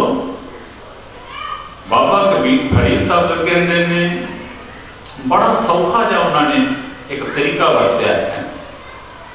ਫਰੀਦਾ ਦੀਨ ਗਵਾਇਆ ਦੁਨੀ ਸਿਓ ਦੁਨੀ ਨ ਚਾਲੀਸਾ, ਭਾਈ ਕੁਹਾੜਾ ਮਾਰਿਆ ਗਾਫਲ ਆਪਣੇ ਹਾਥ। ਬਾਬਾ ਕਬੀਰ ਜੀ ਕਹਿੰਦੇ ਨੇ ਤੇਰੇ ਵਰਗਾ ਕਮਲਾ ਹੋਏਗਾ ਆਪਣੇ ਪੈਰੀ ਆਪ ਹੀ ਕੁਹਾੜਾ ਮਾਰ ਬੈਠਾ। ਜਿੰਨੀ ਸਾਡੀ ਡਿਊਟੀ ਰੱਬ ਨੇ ਲਾਈ ਹੈ ਕਿਰਤ ਕਰੋ, ਨੇਕ ਕਿਰਤ ਕਰੋ, ਰੱਬ ਨੂੰ ਵੀ ਯਾਦ ਕਰੋ, ਉਹਦੇ ਵਿੱਚੋਂ ਦਾਨ ਪੁੰਨ ਵੀ ਕਰੋ, ਉਹਦੇ ਵਿੱਚੋਂ ਦਸਵੰਧ ਵੀ ਕੱਢੋ ਤੇ ਕਰਤੇ ਨੂੰ ਯਾਦ ਜ਼ਰੂਰ ਕਰੋ। ਜੇ ਅਸੀਂ ਕਰਤੇ ਨੂੰ ਯਾਦ ਨਹੀਂ ਕਰਦੇ ਤੇ ਗੁਰੂ ਤੇਗ ਬਹਾਦਰ ਸਾਹਿਬ ਹਜ਼ੂਰ ਕਹਿੰਦੇ ਨੇ ਜੇ ਤੂੰ ਪ੍ਰਭੂ ਦੇ ਗੁਣ ਨਹੀਂ ਗਾਏ, ਗੁਣ ਗੋਬਿੰਦ ਗਾਇਓ ਨਹੀਂ, ਜਨਮ ਆਕਾਰ ਤਕੀ, ਤੇਰਾ ਜਨਮ ਐਵੇਂ ਚਲਾ ਗਿਆ। ਕਹੋ ਨਾਨਕ ਹਰ ਭਜ ਮਨਾ ਜੇ ਬਿਦ ਜਲ ਕੋ ਮੀਨ। ਰੱਬ ਨੂੰ ਕਿਵੇਂ ਸਿਮਰਨਾ? ਗੁਰੂ ਤੇਗ ਬਹਾਦਰ ਸਾਹਿਬ ਕਹਿੰਦੇ ਨੇ ਕਿ ਜਿਵੇਂ ਮੱਛੀ ਦਾ ਪਾਣੀ ਨਾਲ ਪਿਆਰ ਹੈ, ਦੋ ਤਰ੍ਹਾਂ ਦੀ ਪ੍ਰੀਤ ਹੁੰਦੀ ਸਾਧ ਸੰਗਤ। ਆ ਹੁਣ ਤੇ ਪਿੰਡਾਂ ਦੇ ਬਾਹਰ ਛੱਪੜ ਨਹੀਂ ਹੁੰਦੇ, ਛੱਪੜ ਹੁੰਦੇ ਸੀ। ਹੁਣ ਬੱਚਿਆਂ ਨੂੰ ਉਹ ਚੀਜ਼ਾਂ ਨਹੀਂ ਵੇਖਣੀਆਂ। ਅਸੀਂ ਮੱਛੀਆਂ ਵੀ ਛੱਪੜ 'ਚ ਵੇਖੀਆਂ ਸੀ, ਕਛੂ ਕੰਮੀ ਵੇਖੀ। ਇੱਕ ਮਹਾਰਾਜ ਦਾ ਬਚਨ ਹੈ ਕਿ ਜਿਹੜੀ ਮੱਛੀ ਹੁੰਦੀ ਹੈ ਨਾ, ਇਹਨੂੰ ਮਾਰਨਾ ਹੋਵੇ ਪਾਣੀ ਚੋਂ ਬਾਹਰ ਕੱਢ ਦਿਓ, ਨਾ ਇਹਨੂੰ ਡਾਂਗ ਮਾਰਨ ਦੀ ਲੋੜ ਹੈ, ਨਾ ਇਹਨੂੰ ਗੋਲੀ ਮਾਰਨ ਦੀ ਲੋੜ ਹੈ, ਨਾ ਇਹਨੂੰ ਹੋਰ, ਇਹ ਆਪਣੇ ਆਪ ਹੀ ਮਰ ਜਾਂਦੀ। ਇਸੇ करके हजूर कहने बाबा नानक जी ये मन ऐसी हर्ष ਨੂੰ ਪ੍ਰੀਤ ਕਰ जैसी मछली की, जिस तरह मछली की पानी ना प्रीत है। बड़े ध्यान ਨਾਲ सुनना, बाबा भगत रविदास कहते हैं कि मछली की प्रीत पता किस तरह की पानी ਨਾਲ, ਜਿਹੜਾ ਝੀਵਰ है मीन पकड़ फांकियो और काटियो, ਉਹਨੇ जाल सुटिया मछली बाहर ਲੈਣ ਦੀ, ਉਹਨੂੰ ਛਿੱਲਿਆ, ਉਹਦੇ ਚਾਨੇ ਲਾਏ, ਉਹਨੂੰ ਟੁਕੜਾ ਟੁਕੜਾ ਕੀਤਾ। ਮੀਨ ਪਕੜ ਫਾਂਕਿਓ ਔਰ ਕਾਟਿਓ, ਉਹਨੂੰ ਕੱਟ ਦਿੱਤਾ। ਰਾਂਧ ਕੀ ਉਹ ਕੋਪਨ ਮਸਾਲੇ ਮਸੂਲੇ ਪਾ ਕੇ ਉਹਨੇ ਰਿੰਨ ਲਿਆ। ਮੀਨ ਪਕੜ ਫਾਂਕਿਓ ਔਰ ਕਾਟਿਓ, ਰਾਂਧ ਕੀ ਉਹ ਕੋਪਾਨੀ, खंड खंड कर टोटे टोटे, खंड खंड कर भोजन कीलो, तऊ ना बिसरे पानी, अंदर जाके पानी पानी गमती है। चलो मैं नहीं खाता, पर मछली खाने वाले रात में प्यास ज्यादा नहीं, इनू नहीं लगी, उन्होंने लगी जी तेरे अंदर गई है। महाराज कहते प्रीत दे वो चाहिए है। इसे करके भाई नंद लाल ने आख्या सी, अपनी कोठी की छत से बैठे सी ते गुरु गोबिंद सिंह ना दूरों गल्लां कर लगा। भाई नंद लाल जी कहते हैं हवा बड़ी चलती सी, हवा नूं कहते हैं ऐ हवा है मरना देखना है, जे मेरी किते मौत हो जाए, मेरा संस्कार होना, ਉਹਦੇ ਤੋਂ ਬਾਅਦ ਜਦੋਂ ਮੇਰੇ ਸਰੀਰ ਦੀ ਸਵਾਹ ਬਣ ਜਾਏਗੀ ਨਾ, ਇਹ ਹਵਾਏ ਮੇਰੀ ਸਵਾਹ ਨੂੰ ਉਡਾ ਕੇ ਅਨੰਦਪੁਰ ਦੇ ਵਿੱਚੋਂ ਕਿਤੇ ਹੋਰ ਨਾ ਖੜੇ। ਜੇ ਮੇਰੀ ਕਿਤੇ ਸਰੀਰ ਦੀ ਸਵਾਹ ਕਿਸੇ ਹੋਰ ਦਰ ਤੇ ਚਲੀ ਗਈ ਤੇ ਦੁਨੀਆ ਦੇ ਲੋਕਾਂ ਆਖਣਾ ਨੰਦ ਲਾਲ ਕਹਿੰਦਾ ਸੀ ਮੇਰਾ ਕਲਗੀਆਂ ਵਾਲੇ ਸਭ ਕੁਝ ਹੈ। ਜੇ ਇਹਦੀ ਪ੍ਰੀਤ ਕਲਗੀਆਂ ਵਾਲੇ ਬਾਬੂ ਨਾਲ ਸੱਚੀ ਹੁੰਦੀ ਤੇ ਇਹਦੀ ਕਿਉਂ ਸਵਾਹ ਰੋਦੀ ਕਰਦੀ ਦਰ मेरी सवार उड़ा के नागपुर के होर ना खड़ी। गुरु तेग बहादुर साहब कहते हैं मछली वाली प्रीत चाहिए है। ते कछू कम्मा जिहड़ा हुंदा ना, कछू कम्मा वो पानी विच होए तां जिंदा रहिंदा, बाहर होए तां जिंदा रहिंदा, ਉਹਨੂੰ कोई फर्क नहीं पैंदा। मैनूं माफ करना, साडे कई भरा ਉਹਨੇ गुरुद्वारे आ जाण तां कोई फर्क नहीं। कई बार असीं महीने बाद आउंदे आ, कई बार साल बाद आउंदे आ। जे आ गए से खुशी कोई नहीं, ना आए से ਉਹਦਾ अफसोस कोई नहीं। महाराज कहते कछू कम्मे वाली नहीं, मच्छी वाली प्रीत चाहिए है। गुण गोबिंद गायो नहीं, जन्म आकार कठिन, कहो नानक हर भज मना, जे बिद जल को अमीन। अब मैं 3 श्लोक अपना साझे कीते हैं। महाराज दूजे श्लोक कहते हैं विखियन सो काहे रखो, क्यों बकारा में रचिया पिया निमखना होए उदास, तू ते अख दे झमकण जिहड़े समय वास्ते कदी इन्हां को पराम नहीं होया। कहो नानक पाए हर मना, परे न जम की फास। देखो कितना सौखा तरीका। गुरु तेग बहादुर साहब कहते जे तू रब दा नाम जपेगा जमा दी फाई तेरे गल ते नहीं पाई। मैनूं माफ करना, बाबा कबीर जी कहते ये कहना तो बड़ा सौखा होंदा कि जम तू तौंगे देखी जाएगी देखी जाए। बाबा कबीर जी कहते हैं मैं अपने अखां नाल देखिया है, कबीर जम का ठेंगा बुरा है। जदों डंडा मारते जाना, जदों ठुड मारना वो नहीं सहन। यानी जसविंदर सिंह जी शरूर हैड प्रचारक श्रोमणी गुरुद्वारा प्रबंधक कमेटी, जिन्हों ने बहुत कीमती शब्दों के राही गुरु के शब्द के विचार के राही संगतां नूं शब्द गुरु के नाल जोड़ना किया है। धन्यवाद करते हैं जो भाई साहब भाई वजीर सिंह जी प्रचारक श्रोमणी गुरुद्वारा प्रबंधक कमेटी, जथेदार हरबंस सिंह जी सिद्धवां, उन्होंने समुचे परिवार वालों ज्ञानी जी का धन्यवाद करते हैं जिहड़े अपने रजाइयां समा कढ के आज के इस महान गुरमत समागम में पहुंच के हाजिरियां भर के लाभ प्राप्त किया, संगतां नूं शब्द गुरु के नाल जोड़ना किया है। मैं बेनती करांगा कोई बहुता लंबा समा समागम नहीं होना, 10 मिनट के सारी समाप्ति कर देनी है। आप संगतां नूं बेनती है समाप्ति की अरदास विच शामिल होकर सतगुरु जी के घर दीयां खुशियां प्राप्त करके अपने जीवन को सफला बनाना जी। ਕੁਝ ਥੋੜੇ ਜਿਹੇ ਬੁਲਾਰੇ ਨੇ ਦੋ ਚਾਰ ਉਹਨਾਂ ਨੇ ਹਾਜ਼ਰੀ ਪਾਣੀ ਹੈ। ਉਹਨਾਂ ਤੋਂ ਪਹਿਲਾਂ ਮੈਂ ਜਿਹੜੀਆਂ ਕੋਈ ਸ਼ਖਸੀਅਤਾਂ ਪਹੁੰਚੀਆਂ ਨੇ ਉਹਨਾਂ ਦੇ ਨਾਂ ਹਾਜ਼ਰੀ ਲਵਾਵਾਂਗੇ। ਸੰਗਤਾਂ ਦੇ ਵਿੱਚ ਸਰਪੰਚ ਸਾਹਿਬ ਸਰਦਾਰ ਗੁਰਦਿਆਲ ਸਿੰਘ ਜੀ ਕੋਟਲਾ ਗੁਰਦੁਆਰੇ, ਸਰਦਾਰ ਪ੍ਰਹਲਾਦ ਸਿੰਘ ਜੀ ਸਰਵੇਰ ਜਿਹੜੇ ਸ਼ੂਗਰ ਮਿਲ ਬਟਾਲਾ ਦੇ ਨਾਲ, ਸਰਦਾਰ ਤਰਸੇਮ ਸਿੰਘ ਜੀ ਦੇ ਨਾਲ ਸਰਵਿਸ ਕਰਦੇ ਨੇ ਲੰਮਾ ਸਮਾਂ, ਉਹ ਵੀ ਪਹੁੰਚੇ ਨੇ। ਸਰਦਾਰ ਗੁਰਮੀਤ ਸਿੰਘ ਜੀ ਲੈਕਚਰਰ ਹਰਦੋ ਚੰਡਿਆ ਤੋਂ, ਸਰਦਾਰ ਕਰਮ ਸਿੰਘ ਜੀ ਅੰਮ੍ਰਿਤਸਰ ਤੋਂ, ਸਰਦਾਰ ਕੁਲਵਿੰਦਰ ਸਿੰਘ ਜੀ ਪ੍ਰਧਾਨ ਟੀਚਰ ਜੁਨੀਅਰ ਜ਼ਿਲ੍ਹਾ ਗੁਰਦਾਸਪੁਰ ਤੋਂ ਪਹੁੰਚੇ ਨੇ। ਇਸੇ ਤਰ੍ਹਾਂ ਹੀ ਜਥੇਦਾਰ ਆਤਮਾ ਸਿੰਘ ਜੀ ਸਿੱਧਵਾਂ, ਸਰਦਾਰ ਧੀਰ ਸਿੰਘ ਜੀ ਘੁੰਮਣ ਡਾਇਰੈਕਟਰ ਸਾਹਿਬਾਨ ਕੋਈ ਪਹੁੰਚੇ ਨੇ। ਇਸੇ ਤਰ੍ਹਾਂ ਹੀ ਸਰਦਾਰ ਸੁਮਿੱਤਰ ਸਿੰਘ ਜੀ ਗਜਗਜ ਵਾਲੇ, ਸਰਦਾਰ ਲਖਬੀਰ ਸਿੰਘ ਜੀ ਜੋ ਸਰਪੰਚ ਸਾਹਿਬ ਨਾਗਪੁਰ ਤੋਂ ਪਹੁੰਚੇ ਨੇ, ਗਿਆਨੀ ਜਸਵਿੰਦਰ ਸਿੰਘ ਜੀ ਦਾਦੂਵਾਲ ਪ੍ਰਚਾਰਕ ਸ਼੍ਰੋਮਣੀ ਗੁਰਦੁਆਰਾ ਪ੍ਰਬੰਧਕ ਕਮੇਟੀ, ਉਹ ਵੀ ਆਪਣੇ ਜੀਵਨ ਚੋਂ ਸਮਾਂ ਕੱਢ ਕੇ ਪਹੁੰਚੇ ਨੇ। ਸਰਦਾਰ ਤਰਲੋਕ ਸਿੰਘ ਜੀ ਘੁੰਮਣ ਉਹ ਵੀ ਪਹੁੰਚੇ ਨੇ। ਜੀ ਆਇਆਂ ਆਖਦੇ ਹਾਂ, ਧੰਨਵਾਦ ਕਰਦੇ ਹਾਂ।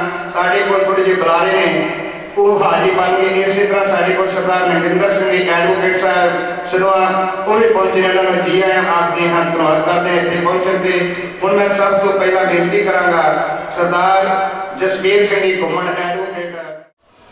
ਅੱਜ ਇਸ ਤਰੀਕੇ ਨਾਲ ਭਾਈ ਤਰਸੇਮ ਸਿੰਘ ਜੀ ਦੇ ਸਾਲਾਨਾ ਬਰਸੀ ਨੂੰ ਆਪਾਂ ਸਮਰਪਿਤ ਹੋਏ ਹਾਂ। ਭਾਈ ਤਰਸੇਮ ਸਿੰਘ ਨੇ ਆਪਣਾ ਜੀਵਨ ਜਿਹੜਾ ਸਾਡਾ ਗੁਆਂਢ ਮੱਥਾ ਹੈ। ਮੈਂ ਤਕਰੀਬਨ ਦੇਖਿਆ ਕਿ ਜਿੰਨੀ ਕੁ ਵਾਰੀ ਸਾਡੀ ਜ਼ਿੰਦਗੀ 'ਚ ਇੱਥੇ ਨਗਰ ਕੀਰਤਨ ਨਿਕਲੇ ਆ ਰੈਤ ਪਿੰਡ ਤੋਂ, ਭਾਈ ਤਰਸੇਮ ਸਿੰਘ ਜੀ ਪੰਜ ਪਿਆਰਿਆਂ 'ਚ ਉੱਥੇ ਲੱਗੇ ਹੁੰਦੇ ਸੀ। ਇਹ ਬਹੁਤ ਵੱਡੀ ਕਿਰਪਾ ਹੋਵੇ ਤਾਂ ਇਹ ਗੱਲ ਬਣਦੀ ਹੈ। ਇਹ ਪੰਚਾਇਤ ਦੇ ਮੈਂਬਰ ਰਹੇ 15 ਸਾਲ ਤੇ ਲਗਾਤਾਰ ਸੇਵਾ ਨੂੰ ਸਮਰਪਿਤ ਰਹੇ। ਜੇ ਲੰਬਾ ਸਮਾਂ ਸ਼ੂਗਰ ਮਿਲ ਦੀ ਨੌਕਰੀ ਕੀਤੀ ਤੇ ਬਹੁਤ ਵਧੀਆ ਸਾਈਕਲ ਤੇ ਜਾਣਾ, ਅੰਮ੍ਰਿਤਧਾਰੀ ਦਾ ਨੌਕਰੀ ਕਰਨਾ, ਆਪਣੇ ਸਿਧਾਂਤ ਤੇ ਆਪਣੇ ਕੀਤੇ ਤੇ ਖੜੇ ਰਹਿਣਾ ਬਹੁਤ ਔਖਾ ਹੁੰਦਾ। ਉਹਨਾਂ ਨੇ ਆਪਣੇ ਆਪ ਨੂੰ ਸਮਰਪਿਤ ਕਰਕੇ ਉੱਥੇ ਨੌਕਰੀ ਦਾ ਜਿਹੜਾ ਆਪਣਾ ਟਾਈਮ ਪੂਰਾ ਕੀਤਾ। ਗੁਰੂ ਮਹਾਰਾਜ ਦੀ ਮਰਜ਼ੀ ਆ, ਖੇਤੀ ਲੈ ਗਏ ਉਹਨਾਂ ਨੂੰ। ਜਦੋਂ ਬੰਦਾ ਸਾਰੀ ਜ਼ਿੰਦਗੀ ਮਿਹਨਤ ਕਰਦਾ ਹੈ ਤਾਂ ਉਹਦਾ ਜੀ ਕਰਦਾ ਹੁੰਦਾ ਹੈ ਕਿ ਮੈਂ ਵੀ ਔਲਾਦ ਦਾ ਸੁੱਖ ਮਾਣ ਸਕਾਂ, ਵੇਖ ਸਕਾਂ। ਬਹੁਤ ਵਧੀਆ ਔਲਾਦ ਹੈ। ਸਰਦਾਰ ਰਣਜੀਤ ਸਿੰਘ ਜੀ, ਸਰਦਾਰ ਮਨਜੀਤ ਸਿੰਘ ਜੀ ਦੋਨਾਂ ਭਾਈਆਂ ਨੇ ਬਹੁਤ ਵਧੀਆ ਇਸ ਮੈਂ ਕਹਾਂਗੇ ਉਹ ਸਦਾ ਤੋਂ ਉੱਠ ਕੇ ਆਪਣਾ ਨਾਮ ਬਣਾਇਆ, ਜਿੱਥੋਂ ਉੱਠ ਕੇ ਪਿੰਡੋਂ ਸ਼ਹਿਰ ਤੱਕ ਜਾਣਾ ਔਖਾ ਸੀ। ਗੁਰੂ ਸਾਹਿਬ ਨੇ ਬਖਸ਼ਿਸ਼ ਕੀਤੀ ਇਹਨਾਂ ਦੇ ਗਾ ਪੋਤਰੇ ਬਹੁਤ ਵਧੀਆ ਨੇ। ਅਸੀਂ ਜਦੋਂ ਇਹ ਦਿਨ ਮਨਾਉਂਦੇ ਆ ਤੇ ਗੁਰਬਾਣੀ ਤੇ ਇੱਕ ਤੋਂ ਆਉਂਦੀ ਹੈ, ਬਾਣੀਆਂ ਕਹਾਣੀਆਂ ਪੁੱਤ ਸਪੁੱਤ ਪ੍ਰੇਮ। ਆਪਾਂ ਅੰਦਰ ਝਾਤੇ ਮਾਰੀਏ ਤੇ ਆਪਣੇ ਜਦੋਂ ਆਪਾਂ ਜੋ ਚਲੇ ਜਾਣਾ ਹੈ, ਕਿੰਨੇ ਕੁ ਲੋਕ ਨੇ ਜਿਨ੍ਹਾਂ ਦੇ ਦੁਬਾਰਾ ਭੋਗ ਪੈਂਦੇ ਆ। ਮੈਂ ਨਾ ਵੀ 1-2% ਲੋਕ ਰਹਿ ਜਾਂਦੇ ਜਿਹਦਾ ਦੁਬਾਰਾ ਭੋਗ ਪੈਂਦਾ, ਨਹੀਂ ਤੇ ਪਰਿਵਾਰ ਕੋਲੇ ਪਹੁੰਚ ਨਹੀਂ ਜਾਂ ਸੋਝੀ ਨਹੀਂ। ਜੇ ਸੋਝੀ ਹੈ ਤੇ ਸਮਾਂ ਨਹੀਂ। ਅੱਜ ਜਿਹੜੀ ਗੱਲ ਪਹਿਲਾਂ ਭਾਈ ਜਸਵਿੰਦਰ ਸਿੰਘ ਜੀ ਕਰ ਰਹੇ ਸੀ ਨਾ, ਤਾਂ ਮੇਰੇ ਬਹੁਤ ਵੱਡਾ ਜਿਵੇਂ ਕਿਸਾਨ ਅੰਦੋਲਨ ਸਾਡੇ ਦੇ ਪਿਆ। ਮੈਂ ਪਿਛਲੇ ਸਾਲ ਜਦੋਂ ਇੱਥੇ ਸ਼ਰਧਾਂਜਲੀ ਸਮਾਗਮ ਤੇ ਆਇਆ, ਉਦੋਂ ਸਾਡੇ 32 ਕਿਸਾਨ ਸ਼ਹੀਦ ਹੋਏ ਸੀ ਉਸ ਵੇਲੇ ਤੱਕ। ਤੇ ਮੈਂ ਉਸ ਵੇਲੇ ਵੀ ਕਿਹਾ ਸੀ ਕਿ ਤੁਹਾਡੀਆਂ ਅਰਦਾਸਾਂ ਸਦਕਾ, ਤੁਹਾਡੇ ਸਹਿਯੋਗ ਸਦਕਾ ਇਹ ਕਿਸਾਨ ਸੰਘਰਸ਼ ਤੇ ਚੜ੍ਹ ਸਕਦਾ ਹੈ। ਜੇ ਤੁਸੀਂ ਮਤ ਸੋਚੋ ਕਿ ਸੰਘਰਸ਼ ਜਿਹੜਾ ਹਿੰਦੁਸਤਾਨ ਨਾਲ ਸਾਡੀ ਲੜਾਈ ਹੈ, ਲੜਾਈ ਆਪਣੀ ਹੋਣ ਦੀ ਹੈ। ਸਾਡੇ ਵੀਰ ਕਿਸਾਨ ਬੈਠੇ, ਮੈਂ 15 ਸਤੰਬਰ 19 ਨੂੰ ਇੱਕ ਇਹਨਾਂ ਨੇ ਚੌਂਕ 'ਚ ਉੱਥੇ ਦੌਰ ਲਾਇਆ ਧਰਨਾ ਆਪਣੇ ਸ਼ਹਿਰੀ ਮੋੜ ਤੇ, ਤੇ ਮੈਨੂੰ ਉੱਥੇ ਬੋਲਣ ਦਾ ਮੌਕਾ ਮਿਲਿਆ। ਤੇ ਉਹਨੂੰ ਆਰਡੀਨੈਂਸ ਅਜੇ ਜਾਰੀ ਹੋਏ ਸੀ, ਇੱਕ ਦਿਨ ਹੋਇਆ ਸੀ ਉਹਨਾਂ ਨੂੰ ਜਾਰੀ ਹੋਣ ਨੂੰ। ਤੇ ਮੈਂ ਰਾਤ ਜਦੋਂ ਆਰਡੀਨੈਂਸ ਪੜ੍ਹੇ ਨਾ, ਸ਼ੌਂਕ ਹੈ ਥੋੜਾ ਜਿਹਾ, ਤੇ ਮੈਨੂੰ ਇੰਝ ਲੱਗਿਆ ਕਿ ਜੱਟ ਦੀ ਹੋਂਦ ਖਤਮ ਹੋ ਜਾਊਗੀ ਹਿੰਦੁਸਤਾਨ ਦੇ ਵਿੱਚ। ਕਿਉਂਕਿ ਜੇ ਅਸੀਂ ਇਸ ਕਾਨੂੰਨਾਂ ਦੇ ਅੰਦਰ ਚਲੇ ਗਏ, ਜੇ ਗੁਰੂ ਮਹਾਰਾਜ ਨੇ ਇਹਨਾਂ ਤੇ ਕਿਰਪਾ ਨਾ ਕੀਤੀ, ਤੇ ਫਿਰ ਜਿਹੜੇ ਅਸੀਂ ਕਿਸਾਨ ਖਾਉਣ ਵਾਲੇ ਲੋਕ ਹੈ ਨਾ, ਉਹ ਕਦੀ ਸੋਚਿਆ ਕਰਨਗੇ ਕਿ ਸਾਡੀ ਵੀ ਜ਼ਮੀਨ ਤੇ ਕਦੇ ਹੁੰਦੀ ਸੀ। ਤੇ ਸਾਡੇ ਬੱਚੇ ਜਦੋਂ ਕਿਤੇ ਬਾਹਰੋਂ ਆਇਆ ਕਰਨਗੇ, ਸੋਚਿਆ ਕਰਨਗੇ ਸਾਡਾ ਬੰਨਾ ਕਿਹੜੇ ਪਾਸੇ ਸੀਗਾ। ਇਸ ਹਾਲਾਤ ਦੇ ਮੁਤਾਬਕ ਉਹਨਾਂ ਨੇ ਕਾਨੂੰਨ ਬਣਾਇਆ ਸੀ, ਕਾਰਪੋਰੇਟ ਘਰਾਣਿਆਂ ਨੂੰ ਤੁਹਾਡਾ ਸਾਰਾ ਮਾਲ ਦੇਣ ਵਾਸਤੇ ਪਹਿਲੋਂ ਤਿਆਰੀਆਂ ਕੀਤੀਆਂ ਗਈਆਂ। ਮੈਂ ਸਮਝਦਾ ਉਹਦੇ ਵਿੱਚ ਕੋਈ ਵੀ ਸਰਕਾਰ ਪਿੱਛੇ ਨਹੀਂ ਸੀ। ਜੇ ਮੈਂ ਕਹਾਂ ਕਿ ਸਾਡੇ ਜਿਹੜੇ ਸਾਡੇ ਖੈਰਖਵਾਹ ਸੀ ਉਹ ਪਿੱਛੇ ਸੀ, ਕਾਨੂੰਨਾਂ 'ਚ ਉਹਨਾਂ ਵੀ ਦਸਤਖਤ ਕੀਤੇ। ਜੇ ਮੈਂ ਕਹਾਂ ਕਿ ਉਹਨਾਂ ਨੇ ਛੇਲੋ ਵਾਸਤੇ ਜ਼ਮੀਨਾਂ ਜਾਇਦਾਦਾਂ ਦਿੱਤੀਆਂ ਜਿਨ੍ਹਾਂ ਦੀਆਂ ਰਜਿਸਟਰੀਆਂ ਵੀ ਨਹੀਂ ਹੋਈਆਂ।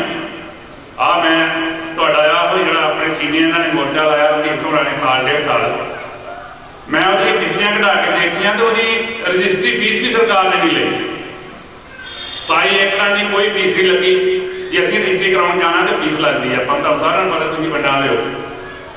ਸਰਕਾਰ ਇਸ ਤਰੀਕੇ ਨਾਲ ਚੁੱਕੋ ਰਜਿਸਟਰੀਆਂ ਸਾਡੇ ਵੇਲੇ ਹੋਈਆਂ, ਸਾਡੀ ਸਰਕਾਰ ਵੇਲੇ ਹੋਈਆਂ।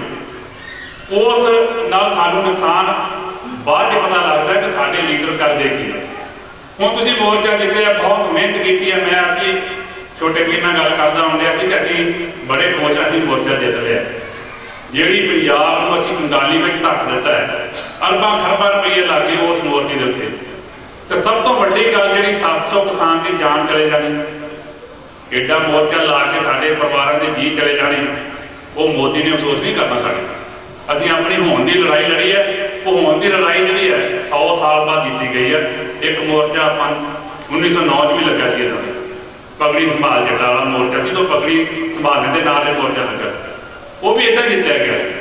ਤੇ ਇਹ ਮੋਰਚਾ 100 ਸਾਲ ਬਾਅਦ ਜਿੱਤਿਆ, ਤੇ ਜਿੱਤਿਆ ਸਿਰਫ ਗੁਰੂ ਮਹਾਰਾਜ ਦੀ ਕਿਰਪਾ ਸਦਕਾ। ਜਿਵੇਂ ਸੂਰ ਸਾਹਿਬ ਨੇ ਦੱਸਿਆ ਨਾ ਆਪਾਂ ਨੂੰ ਕਿ ਗੁਰੂ ਸ੍ਰੀ ਹਰਿਮੰਦਰ ਸਾਹਿਬ ਸੱਚਖੰਡ ਦੀ ਅਰਦਾਸ ਹੋਈ ਹੈ, ਤੇ ਇੱਕ ਵਾਰ 2 ਵਾਰੀ ਅਰਦਾਸ ਹੋਈ ਆ ਇੰਡੀਵਿਜੂਅਲ ਲੋਕਾਂ ਦੀ। ਇੱਕ ਮਹਾਰਾਜਾ ਰਣਜੀਤ ਸਿੰਘ ਜੀ, ਤੇ ਮੈਨੂੰ ਕੱਲ ਇੱਕ ਇੰਟਰਵਿਊ ਲੈਣ ਵਾਲੇ ਸੂਰ ਸਾਹਿਬ ਆ ਕੇ ਸਿੰਘ ਅਮਰੀਕਾ ਤੋਂ ਮੈਨੂੰ ਕਹਿੰਦੇ ਵੀ ਅੱਜ ਸਾਡਾ ਦਿਨ ਹੈ ਹਿਊਮਨ ਰਾਈਟਸ ਡੇ, ਇਹਦੇ ਵਾਸਤੇ ਤੁਹਾਡਾ ਕੀ ਵਿਚਾਰ ਹੈ?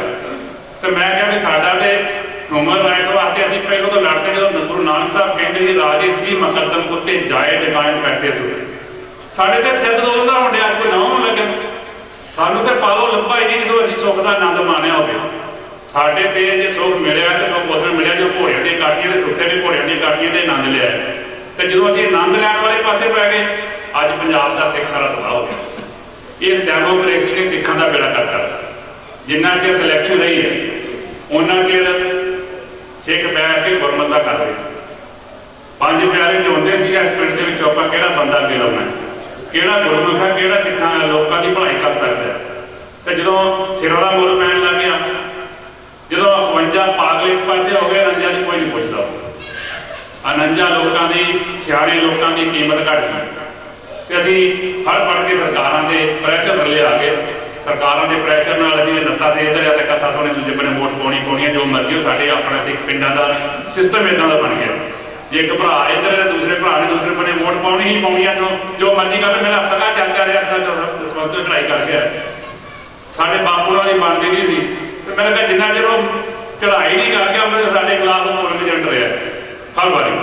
ਇਹ ਸਾਡੀ ਫਿਤਰਤ ਹੈ, ਅਸੀਂ ਰਹਿ ਨਹੀਂ ਸਕਦੇ। ਮੈਂ ਸਮਝਦਾ ਕਿ ਜੇ ਅਸੀਂ ਅੱਜ ਵੀ 1 ਓਂਕਾਰ ਤੋਂ ਲੈ ਕੇ 18-20 ਤੱਕ 18-10-20 ਤੱਕ ਗੁਰੂ ਸਾਹਿਬ ਨੇ ਐਡਾ ਵੱਡਾ ਸਥਾਨ ਦਿੱਤਾ, ਐਡਾ ਵੱਡਾ ਸਥਾਨ ਦਿੱਤਾ ਜਿਹੜਾ ਦੁਨੀਆ ਦੀ ਕਿਸੇ ਕੌਮ ਕੋਲੇ ਨਹੀਂ। ਸਤਿਗੁਰਾਂ ਦੀ ਪਾਵਨ ਹਜ਼ੂਰੀ 'ਚ ਜੁੜ ਬੈਠੀ ਗੁਰੂ ਪਿਆਰੀ ਸਾਧ ਸੰਗਤ ਜੀ, ਫਤਿਹ ਬੁਲਾਓ ਜੀ। ਵਾਹਿਗੁਰੂ ਜੀ ਕਾ ਖਾਲਸਾ, ਵਾਹਿਗੁਰੂ ਜੀ ਕੀ ਫਤਿਹ। ਧੰਨ ਗੁਰੂ ਗੋਬਿੰਦ ਸਿੰਘ ਸੱਚੇ ਪਾਤਸ਼ਾਹ ਜੀ ਦੇ ਗੁਣ ਦੇ ਵਿੱਚ, ਉਹਨਾਂ ਦੇ ਗੁਣਾਂ ਵਿੱਚੋਂ ਇੱਕ ਗੁਣ ਹੈ ਬਾਦਸ਼ਾਹ ਦਰਵੇਸ਼ ਗੁਰੂ ਗੋਬਿੰਦ ਸਿੰਘ।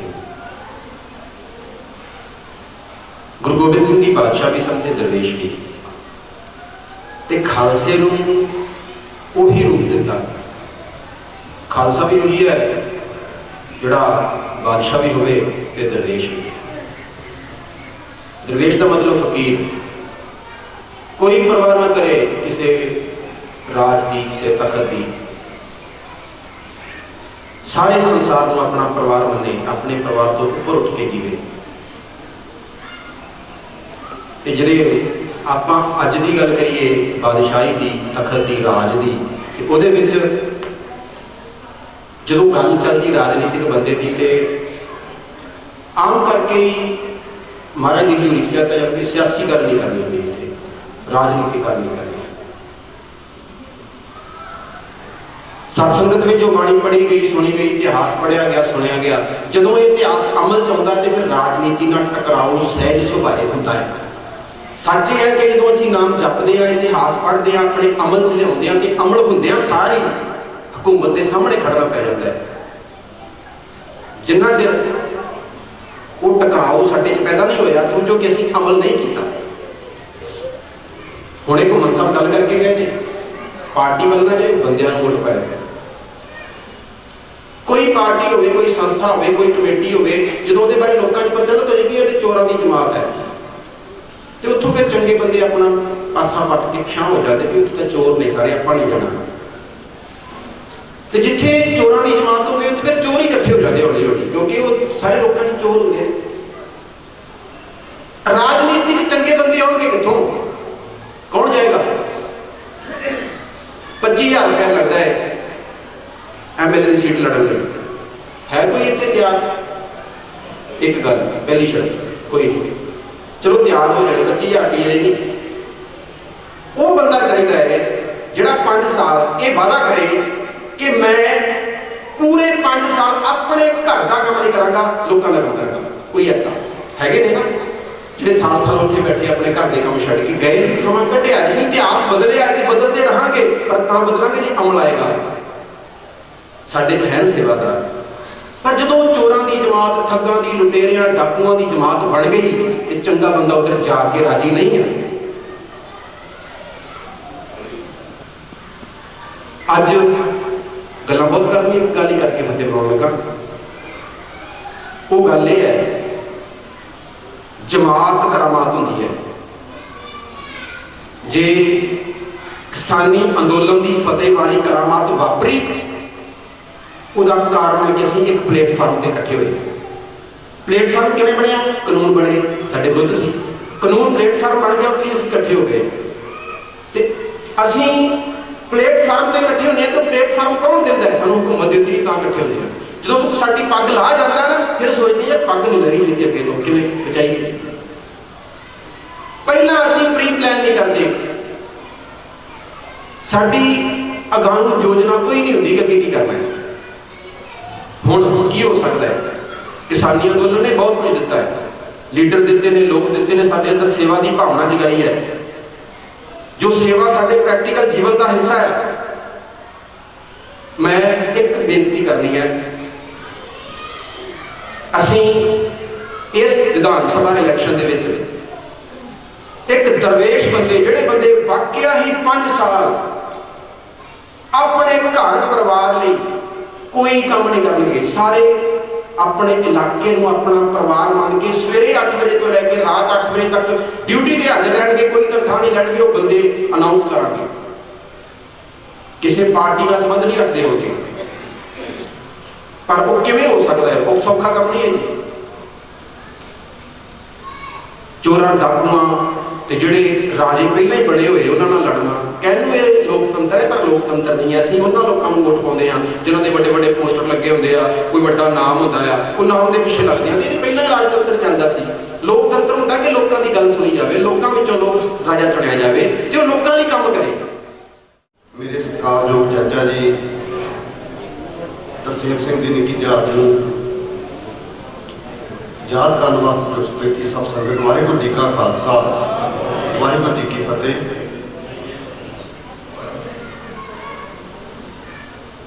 ਚਾਚਾ ਤਰਸੇਮ ਸਿੰਘ ਦਾ ਪਰਿਵਾਰ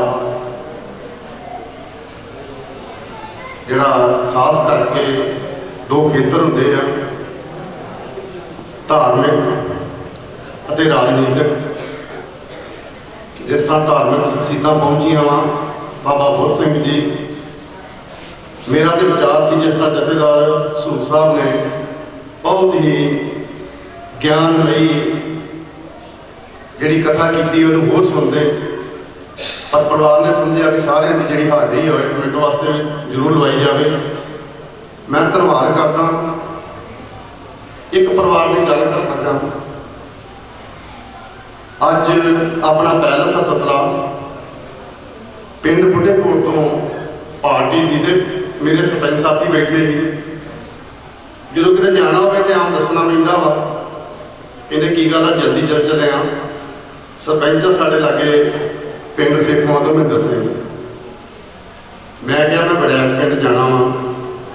ਉਹ ਜਾਣਦੇ ਸੀ ਮੇਰੇ ਉਹ ਡਾਇਰੈਕਟਰ ਵੀ ਰਹੇ ਆ ਸਰਦਾਰ ਤਰਸੇਮ ਸਿੰਘ ਹੋਣਾ ਨੂੰ, ਤੇ ਉਹਨਾਂ ਨੇ ਇਸ ਪਰਿਵਾਰ ਦੀ ਸਿਫਾਰਿਸ਼ ਕਰਕੇ ਕੀਤੀ, ਕਿਉਂਕਿ ਉਹਨਾਂ ਨੂੰ ਪਤਾ ਸੀ ਕਿ ਮੇਰੇ ਪਿਤਾ ਜੀ ਜਥੇਦਾਰ ਆਤਮਾ ਸਿੰਘ ਸਿੱਧਵਾਂ ਜੀ ਇਹਨਾਂ ਵੱਲ ਮੈਂ ਰਿਹਾ ਵਾਂ ਤੇ ਕਹਿੰਦਾ ਉਹਨਾਂ ਦੇ ਉਹ ਨਾਨਕੇ ਆ, ਉਹਨਾਂ ਦੇ ਮਾਮੇ ਦਾ ਬੇਟਾ ਵਾ। ਉਹਨੇ ਇਸ ਪਰਿਵਾਰ ਦੀ ਸਿਫਤ ਕੀਤੀ ਵੀ ਕਿੱਥੋਂ ਤੱਕ ਇਹ ਪਰਿਵਾਰ ਯਾਦ ਰੱਖਦਾ ਵਾ।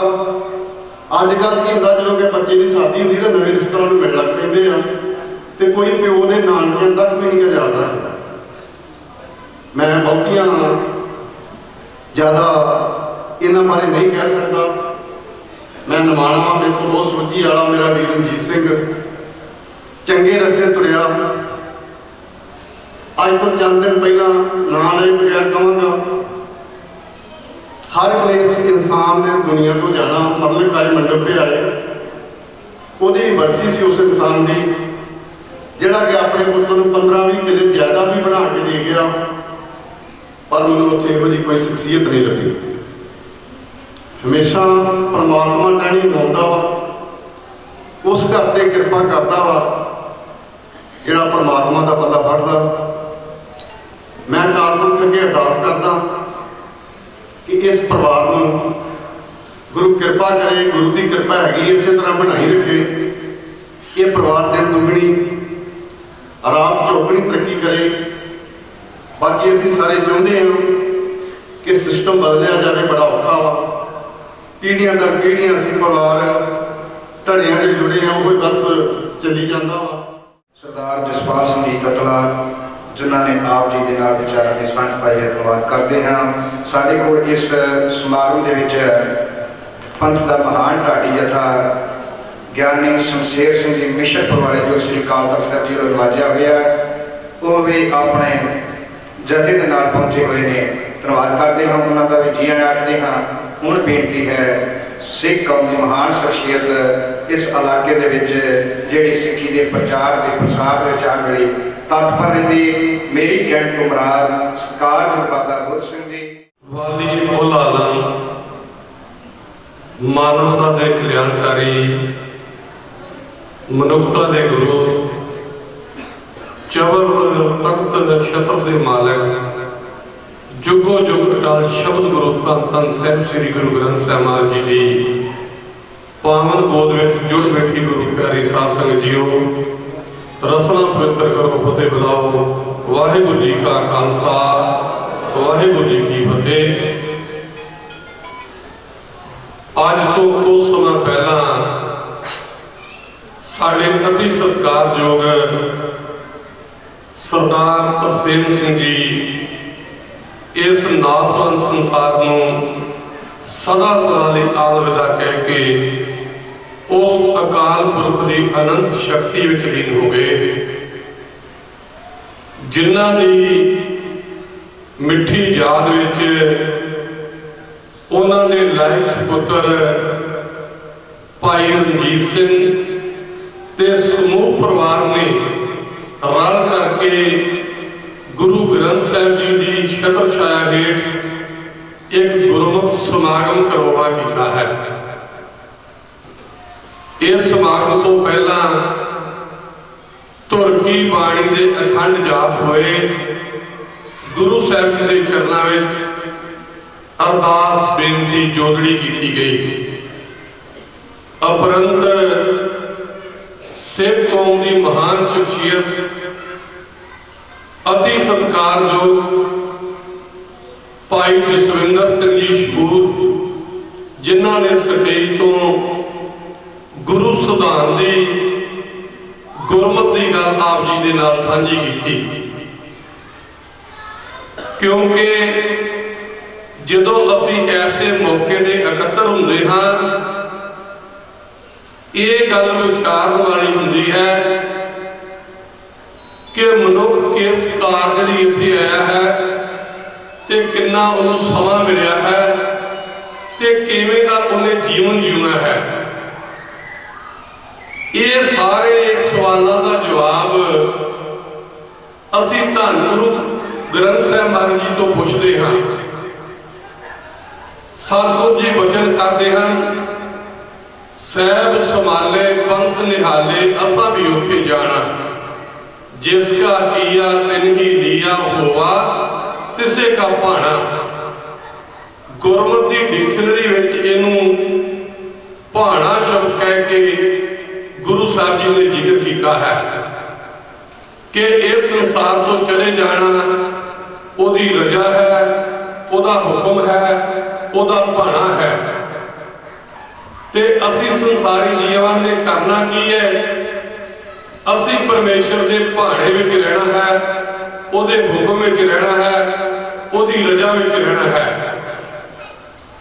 ਸਾਨੂੰ ਗੁਰਬਾਣੀ ਪੜ੍ਹਨ ਤੋਂ ਇਹ ਪਤਾ ਲੱਗੇਗਾ ਕਿ ਇਹ ਪਾਵਨ ਗੁਰਬਾਣੀ ਕਿਸੇ ਦਾ ਉਚਾਰਨ ਕੀਤਾ ਹੋਇਆ ਕੋਈ ਗੀਤ ਜਾਂ ਕਵਿਤਾ ਨਹੀਂ ਹੈ। ਵਾਹੋ ਵਾਹੋ ਬਾਣੀ ਨਿਰੰਕਾਰ ਹੈ, ਤਿਸ ਜੀਵਨ ਅਵਰ ਨਾ ਕੋਈ। ਇਹ ਬਾਣੀ ਨਿਰੰਕਾਰ ਪਰਮੇਸ਼ਰ ਵਾਹਿਗੁਰੂ ਜੀ ਦਾ ਆਪਣਾ ਸਰੂਪ ਹੈ ਤੇ ਅਸੀਂ ਇਹ ਮਹਿਸੂਸ ਕਰਨਾ ਹੈ ਕਿ ਅਸੀਂ ਨਿਰੰਕਾਰ ਜੀ ਦੀ ਗੋਦ ਵਿੱਚ ਬੈਠ ਕਰਕੇ ਇਹ ਬਚਨ ਕਰ ਰਹੇ ਹਾਂ ਤੇ ਸਰਵਣ ਕਰ ਰਹੇ ਹਾਂ। ਇਸ ਕਰਕੇ ਇਹ ਗੱਲ ਕਦਾਚਿਤ ਵੀ ਸਾਡੇ ਮਨ ਵਿੱਚੋਂ ਨਾ ਵਿਸਰੇ ਕਿ ਧੰਨ ਗੁਰੂ ਗ੍ਰੰਥ ਸਾਹਿਬ ਜੀ ਕਿਹਨਾਂ ਦੇ ਸਰੂਪ ਹਨ। ਇਸ ਕਰਕੇ ਬਾਣੀ ਗੁਰੂ ਹੈ ਬਾਣੀ ਵਿੱਚ ਬਾਣੀ ਅਮਰ ਸਾਰੇ ਗੁਰਬਾਣੀ ਕਹੈ ਸੇਵਕ ਜਨ ਮਾਨੇ ਪ੍ਰਤੱਖ ਗੁਰੂ ਦਸਤਾਰੇ। 10 ਗੁਰੂ ਸਾਹਿਬਾਨ ਜੀ ਦਾ ਆਪਣਾ ਸਰੂਪ ਹੈ ਧੰਨ ਗੁਰੂ ਗ੍ਰੰਥ ਸਾਹਿਬ ਜੀ। ਇਸ ਕਰਕੇ ਜ਼ਰੂਰਤ ਇਸ ਗੱਲ ਦੀ ਹੈ ਕਿ ਅਸੀਂ ਗੁਰਬਾਣੀ ਨੂੰ ਪੜ੍ਹੀਏ, ਗੁਰਬਾਣੀ ਨੂੰ ਸੁਣੀਏ, ਪੜ੍ਹਨ ਤੇ ਸੁਣ ਤੋਂ ਬਾਅਦ ਇਹ ਵਿਚਾਰ ਕਰੀਏ ਕਿ ਗੁਰਬਾਣੀ ਸਾਨੂੰ ਸਮਝਾਉਣਾ ਕੀ ਕਰ ਰਹੀ ਹੈ, ਸਾਨੂੰ ਕੀ ਸੰਦੇਸ਼ ਦੇ ਰਹੀ ਹੈ ਤੇ ਜੋ ਗੁਰਬਾਣੀ ਸਾਨੂੰ ਸੰਦੇਸ਼ ਦੇ ਰਹੀ ਹੈ ਕੀ ਅਸੀਂ ਆਪਣੇ ਅਮਲੀ ਜੀਵਨ ਦੇ ਵਿੱਚ ਉਹ ਢਾਲਿਆ ਹੈ। ਜ਼ਰੂਰਤ ਇਸ ਗੱਲ ਦੀ ਹੈ ਕਿ ਅਸੀਂ ਗੁਰਮਤਿ ਦੇ ਸਿਧਾਂਤ ਦੇ ਮੁਤਾਬਕ ਆਪਣਾ ਜੀਵਨ ਨਿਰਵਾਹ ਕਰੀਏ। ਉਹ ਤਦ ਕਰਕੇ ਹੀ ਕਰ ਸਕਦੇ ਹਾਂ ਜੇ ਅਸੀਂ ਬਾਣੀ ਤੇ ਬਾਣੇ ਦੇ ਧਾਰਨੀ ਹੋਈਏ। ਅਸੀਂ ਬਾਣੇ ਦੇ ਧਾਰਨੀ ਹੋ ਕੇ ਖੰਡੇ ਬਾਟੇ ਦੀ ਪਹੁ ਲੈ ਕੇ ਇਸ ਸਕੂਲ ਵਿੱਚ ਦਾਖਲਾ ਲਈਏ ਤੇ ਫਿਰ ਗੁਰੂ ਸਾਹਿਬ ਦੇ ਚਰਨਾਂ ਵਿੱਚ ਇਹ ਜੋਦੜੀ ਕਰੀਏ ਕਿ ਸਤਿਗੁਰੂ ਜੀ ਕਿਰਪਾ ਕਰੋ, ਸਾਨੂੰ ਇਹ ਸਮਝਾਉਣਾ ਕਰੋ ਕਿ ਇਸ ਸੰਸਾਰ ਵਿੱਚ ਰਹਿੰਦਿਆਂ ਸਾਨੂੰ ਕਿਹੜੇ ਕਾਰਜ ਕਰਨੇ ਚਾਹੀਦੇ ਹਨ ਤੇ ਕਿੰਨਾਂ ਤੋਂ ਸਤਿਗੁਰੂ ਜੀ ਸਾਨੂੰ ਵਰਜਿਤ ਕਰ ਰਹੇ ਹਨ। ਕਿਵੇਂ ਅਸੀਂ ਗੁਰਮਤਿ ਗਾੜੀ ਰਾਹ ਉੱਤੇ ਚੱਲਣਾ ਹੈ, ਇਹ ਜੋਦੜੀ ਗੁਰੂ ਗ੍ਰੰਥ ਸਾਹਿਬ ਜੀ ਅੱਗੇ ਕਰਨੀ ਹੈ।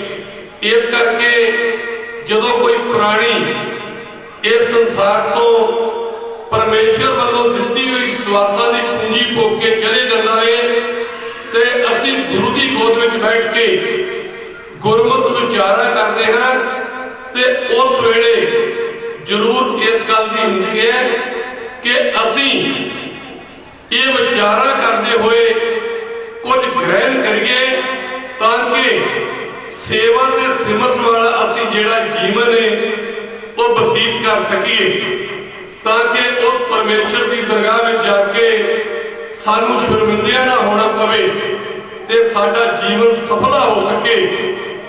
ਅੱਜ ਐਸਾ ਸਮਾਂ ਆ ਰਿਹਾ ਹੈ ਕਿ ਕੁਝ ਧਾਰਮਿਕ ਬਾਣੇ ਦੇ ਵਿੱਚ ਅੰਮ੍ਰਿਤਧਾਰੀ ਚੋਲੇ ਪਾਏ ਪੰਜ ਕਕਾਰੀ ਲੇਕਿਨ ਐਸਾ ਪ੍ਰਚਾਰ ਕਰ ਰਹੇ ਨੇ ਕਿ ਤੁਹਾਨੂੰ ਕਿਸੇ ਦਰਗਾਹ ਵਿੱਚ ਜਾ ਕੇ ਲੇਖਾ ਨਹੀਂ ਦੇਣਾ ਪੈਣਾ।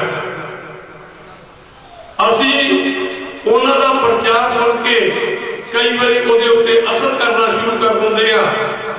ਉਹ ਪ੍ਰਚਾਰਕ ਕਦੀ ਗੁਰਬਾਣੀ ਦੀ ਵਿਆਖਿਆ ਨੂੰ ਆਪਣੇ ਢੰਗ ਦੇ ਨਾਲ ਕਰਨਾ ਸ਼ੁਰੂ ਕਰ ਦਿੰਦੇ ਨੇ, ਕਦੀ ਗੁਰੂ ਸਰੋਵਰਾਂ ਉੱਤੇ ਕਿੰਤੂ ਪ੍ਰੰਤੂ ਸ਼ੁਰੂ ਕਰ ਦਿੰਦੇ ਨੇ, ਕਦੀ ਗੁਰੂ ਸਾਹਿਬ ਜੀ ਦੇ ਭੋਰਾ ਸਾਹਿਬ ਦੇ ਉੱਤੇ ਕਿੰਤੂ ਪ੍ਰੰਤੂ ਕਰਦੇ ਨੇ। ਲੇਕਿਨ ਅੱਜ ਸਮੇਂ ਦੀ ਜ਼ਰੂਰਤ ਹੈ ਕਿ ਅਸੀਂ ਉਹਨਾਂ ਅਖੌਤੀ ਪ੍ਰਚਾਰਕਾਂ ਦੇ ਪ੍ਰਚਾਰ ਤੋਂ ਦੂਰ ਰਹੀਏ। ਅਸੀਂ ਕੇਵਲ ਤੇ ਕੇਵਲ ਗੁਰੂ ਨਾਨਕ ਸਾਹਿਬ ਜੀ ਦਾ ਲੜ ਫੜ ਕੇ ਅਸੀਂ ਗੁਰੂ ਗ੍ਰੰਥ ਸਾਹਿਬ ਜੀ ਦੀ ਪਾਵਨ ਬਾਣੀ ਦੇ ਨਾਲ ਜੁੜੀਏ, ਕਿਉਂਕਿ ਬਹੁਤ ਵੱਡੇ ਭੁਲੇਖੇ ਪਾਏ ਜਾ ਰਹੇ ਹਨ ਤੇ ਸਾਨੂੰ ਸਿੱਖੀ ਨਾਲੋਂ ਤੋੜਨ ਲਈ ਏਜੰਸੀਆਂ ਵੱਲੋਂ ਬੜੇ ਯਤਨ ਕੀਤੇ ਜਾ ਰਹੇ ਹਨ। ਇਸ ਕਰਕੇ ਮੈਂ ਬਹੁਤਾ ਲੰਮਾ ਸਮਾਂ ਨਹੀਂ ਲੈਂਦਾ। ਭਾਈ ਤਰਸੇਮ ਸਿੰਘ ਜੀ ਦਾ ਪਰਿਵਾਰ, ਉਹਨਾਂ ਦੇ ਨਾਇਕ ਸਪੁੱਤਰ ਭਾਈ ਰਣਜੀਤ ਸਿੰਘ ਜੀ, ਜਿਹੜੇ ਕਿ ਸ਼੍ਰੋਮਣੀ ਗੁਰਦੁਆਰਾ ਪ੍ਰਬੰਧਕ ਕਮੇਟੀ ਵਿੱਚ ਬਤੌਰ ਪ੍ਰਚਾਰਕ ਦੀ ਡਿਊਟੀ ਕਰਦੇ ਨੇ ਤੇ ਉਹਨਾਂ ਦੇ ਉੱਤੇ ਬਹੁਤ ਬੜਾ ਵੱਡਾ ਗੁਰਬਾਣੀ ਦਾ ਅਸਰ ਹੈ, ਗੁਰੂ ਦੇ ਸਿਧਾਂਤ ਦਾ ਅਸਰ ਹੈ। ਇਸ ਨਗਰ ਬਣਾਉਣ ਦੇ ਵਿੱਚ ਬਹੁਤ ਸਤਿਕਾਰਯੋਗ ਸ਼ਖਸੀਅਤਾਂ ਹੋਈਆਂ ਨੇ, ਜਿਹਦੇ ਕਰਕੇ ਇਸ ਨਗਰ ਵਿੱਚ ਬਹੁਤ ਵੱਡੇ ਉਪਰਾਲੇ ਸੰਗਤ ਨੂੰ ਸਿੱਖੀ ਨਾਲ ਜੋੜਨ ਲਈ ਕੀਤੇ ਜਾਂਦੇ ਨੇ। ਮੇਰੀ ਕਹਿਣ ਤੋਂ ਮੁਰਾਦ ਸਰਦਾਰ ਭੂਆ ਸਿੰਘ ਜੀ ਸਰਪੰਚ ਸਾਹਿਬ ਸੀਗੇ, ਜਿਨ੍ਹਾਂ ਦੇ ਅੰਦਰ ਗੁਰਮਤਿ ਕੁੱਟ ਕੇ ਭਰੀ ਹੋਈ ਸੀ ਤੇ ਆਪਣੇ ਆਖਰੀ ਸਵਾਸਾਂ ਤੱਕ ਉਹ ਗੁਰੂ ਨੂੰ ਸਮਰਪਿਤ ਰਹੇ। ਭਾਈ ਦਰਸ਼ਨ ਸਿੰਘ ਇਸ ਨਗਰ ਦੇ, ਜਿਹੜੇ ਕਿ ਸੰਤ ਬਾਬਾ ਹਜ਼ਾਰਾ ਸਿੰਘ ਜੀ ਦੇ ਅਨੰਤ ਸੇਵਕ ਸਨ ਤੇ ਉਹਨਾਂ ਦੀ ਸੰਗਤ ਕਰਕੇ ਉਹਨਾਂ ਨੇ ਗੁਰਮਤਿ ਗਾਡੀ ਰਾਹ ਤੇ ਚੱਲੇ ਤੇ ਬਹੁਤ ਵਧੀਆ ਜੀਵਨ ਜੀਆ। ਇਸੇ ਤਰ੍ਹਾਂ ਹੀ ਸਰਦਾਰ ਬਲਵਿੰਦਰ ਸਿੰਘ, ਉਹਨਾਂ ਦੇ ਛੋਟੇ ਭਰਾਤਾ, ਉਹਨਾਂ ਦੇ ਪਿਤਾ ਜੀ ਸਰਦਾਰ ਰਤਨ ਸਿੰਘ, ਭਾਈ ਰਣਜੀਤ ਸਿੰਘ, ਗੁਰਵਿੰਦਰ ਸਿੰਘ, ਜਿਹੜੇ ਕਿ ਸ਼੍ਰੋਮਣੀ ਕਮੇਟੀ ਵਿੱਚ ਡਿਊਟੀ ਕਰ ਰਹੇ ਨੇ। ਇਸ ਨਗਰ ਤੋਂ ਜਿਹੜੀ ਇਹ ਲਹਿਰ ਚੱਲੀ ਸੀਗੀ ਉਹ ਅੱਗੇ ਤੋਂ ਅੱਗੇ ਚੱਲਦੀ ਜਾ ਰਹੀ ਹੈ। ਸੋ ਮੈਂ ਮਹਿਸੂਸ ਕਰਦਾ ਹਾਂ ਕਿ ਇਸੇ ਤਰ੍ਹਾਂ ਸਾਨੂੰ ਗੁਰੂ ਘਰ ਨਾਲ ਜੋੜਨ ਲਈ, ਗੁਰਮਤਿ ਨਾਲ ਜੋੜਨ ਲਈ, ਸਿਧਾਂਤ ਨਾਲ ਜੋੜਨ ਲਈ ਇਸ ਨਗਰ ਦੇ ਪ੍ਰਚਾਰਕ ਵੀ ਇਲਾਕੇ ਦੇ ਵਿੱਚ ਸੰਗਤਾਂ ਨੂੰ ਇਸੇ ਤਰ੍ਹਾਂ ਸੇਧ ਦਿੰਦੇ ਰਹਿਣ। ਸੋ ਮੈਂ ਇਸ ਮੌਕੇ ਦੇ ਉੱਤੇ ਸ਼ਬਦ ਗੁਰੂ ਧੰਨ ਧੰਨ ਸਾਹਿਬ ਸ੍ਰੀ ਗੁਰੂ ਗ੍ਰੰਥ ਸਾਹਿਬ ਜੀ ਦੇ ਪਾਵਨ ਚਰਨਾਂ ਦੇ ਵਿੱਚ ਇਹ ਅਰਦਾਸ ਬੇਨਤੀ ਜੋਦੜੀ ਕਰਦਾ ਹਾਂ ਕਿ ਵਾਹਿਗੁਰੂ ਜੀ ਕਿਰਪਾ ਕਰ, ਬਖਸ਼ਿਸ਼ ਕਰ, ਰਹਿਮਤ ਕਰ, ਵਿਛੜ ਚੁੱਕੀ ਆਤਮਾ ਨੂੰ ਆਪਣੇ ਚਰਨਾਂ ਵਿੱਚ ਨਿਵਾਸ ਬਖਸ਼ਿਸ਼ ਕਰ, ਪਰਿਵਾਰ ਨੂੰ ਚੜ੍ਹਦੀ ਕਲਾ ਬਖਸ਼ਿਸ਼ ਕਰ ਤੇ ਸੇਵਾ ਤੇ ਸਿਮਰਤੀ ਦਾਤ ਇਹਨਾਂ ਦੀ ਝੋਲੀ ਦੇ ਵਿੱਚ ਪਾਉਣ। ਇਹ ਮੇਰੇ ਵੱਲੋਂ ਗੁਰੂ ਚਰਨਾਂ ਦੇ ਵਿੱਚ ਅਰਦਾਸ ਬੇਨਤੀ ਹੈ। ਸੋ ਮੈਂ ਆਪਣੇ ਵੱਲੋਂ ਸੰਪਰਦਾਇ ਨਿੱਕੇ ਘੁੰਮਣਾ ਵੱਲੋਂ ਵਿਛੜੀ ਆਤਮਾ ਦੇ ਚਰਨਾਂ ਵਿੱਚ, ਗੁਰੂ ਦੇ ਚਰਨਾਂ ਵਿੱਚ ਵਿਛੜੀ ਆਤਮਾ ਦੇ ਪ੍ਰਤਾਏ ਅਰਦਾਸ ਕਰਦਾ ਹਾਂ ਤੇ ਉਹਨਾਂ ਨੂੰ ਸ਼ਰਧਾ ਦੇ ਫੁੱਲ ਭੇਟ ਕਰਦਾ ਹਾਂ। ਵਾਹਿਗੁਰੂ ਜੀ ਕਾ ਖਾਲਸਾ, ਵਾਹਿਗੁਰੂ ਜੀ ਕੀ ਫਤਿਹ। ਬਹੁਤ ਬਹੁਤ ਧੰਨਵਾਦ ਹੈ ਬਾਬਾ ਜੀ ਦਾ, ਉਹਨਾਂ ਨੇ ਗੁਰੂ ਘਰ ਦੀ ਬਖਸ਼ਿਸ਼ ਕੀਤੀ ਜਾ ਰਹੀ ਹੈ। ਬੋਲੇ ਸੋ ਨਿਹਾਲ। ਧੰਨਵਾਦ ਸਾਹਿਬ ਸਤਿਗੁਰਾਂ ਦਾ ਆਸ਼ੀਰਵਾਦ, ਰੱਬੀ ਗਿਆਨ ਸਾਗਰ, ਗਰੀਬ ਨਾ ਸਤਿਗੁਰ ਕਹਿੰਦਾ ਜੀ ਕੋਲ ਬੈਠੀ ਗੁਰੂ ਪਿਆਰੀ ਸਾਧ ਸੰਗਤ, ਫਤਿਹ ਅਰਜ਼ ਕਰਦਾ ਵਾਹਿਗੁਰੂ ਜੀ ਕਾ ਖਾਲਸਾ, ਵਾਹਿਗੁਰੂ ਜੀ ਕੀ ਫਤਿਹ। ਮੈਂ ਬੈਠਾ ਸੋਚ ਰਿਹਾ ਸੀ, ਖੁਸ਼ੀ ਮਹਿਸੂਸ ਕਰ ਰਿਹਾ ਸੀ। ਬਾਬਾ ਬੁੱਢਾ ਜੀ ਭਜਨ ਗਏ ਨਗਰ ਦੇ ਸ਼ਖਸੀਅਤਾਂ ਦੇ ਬਚਪਨ ਤੋਂ ਲੈ ਕੇ ਨਗਰ ਨਾਲ ਨਾਨਕਿਆਂ ਕਰਕੇ ਪਿਆਰ ਸੀ। तो सारे मेरे नंदर प्यारे बुआ समुनी इकट्ठे रहते रहे, पढ़ते रहे। अज का ये कत्तरता जी निग मान रहे हो, ये रिश्तेदार का कट नहीं। गुरसिखा को प्यार गुरता पता पाई खुशी होती है जब जो समागम चाहिए। गल बोलने वास्ते की गल नहीं, मैनू तो हुक्म है सिर्फ धन्यवाद करन दा। मैं धन्यवाद करता सारिया का, तुहाडे प्यार सदका कुरान नाल जुड़े हो जां समागम का चंगियां गल्लां दा सुनन दा करन दा मौका मिले। सिद्धार्थ सिंह चला गया, सानू भी पता है जो कर छड़ना सो लगा मन माहिर मिलते, जिथे जाए पता तक ही चिंता ना है।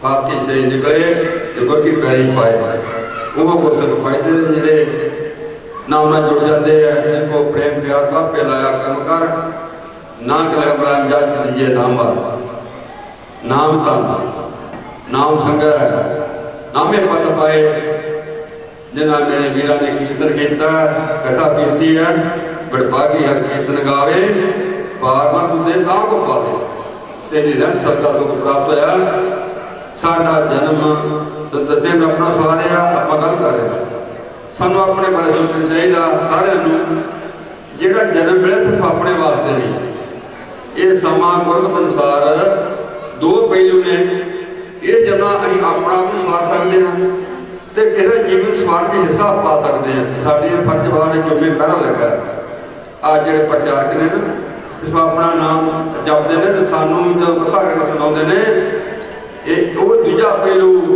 भी प्राप्त करने भी साडा जीवन सफल करते हैं अपना तो कर ही रहे हैं गुरु कृपा करते साढ़े सारे तुम आए हो धन्यवादी हाँ जिन्ना रमत चल के आए हो समा कढ़ के आए हो गुरु कृपा करे तुम बख्शा रहमत करे तुम भी नाम तन जुड़े रहो ये तन सोझी परमात्मा पा के रखे संगत करते रहो एक गल मैं जरूर कहना चाहना गल चल रही थी अंदोलन बारे निकी जी सरकार को सारा पता तुहाडी शक्ति का पर सरकार टोट वेखदे ने भी की ये ढले हो गए ने अज भी सारी हिंदुस्तान सरकार की इंटैलीजेंसी एक स्पैशल अखर लिखे गए ने कि पठाना नाल जो लड़ाई होनी है लड़ाई पठाना नाल और कोई कौम लड़ सकती हिंदुस्तान की एक सिख कौम ही हाँ उत्थे मुड़े घले जान के पठाना लड़न वास्ते जिन्हें उम्र 35 साल तो घट है सिख कौम मान है इस गल का राखी करता भी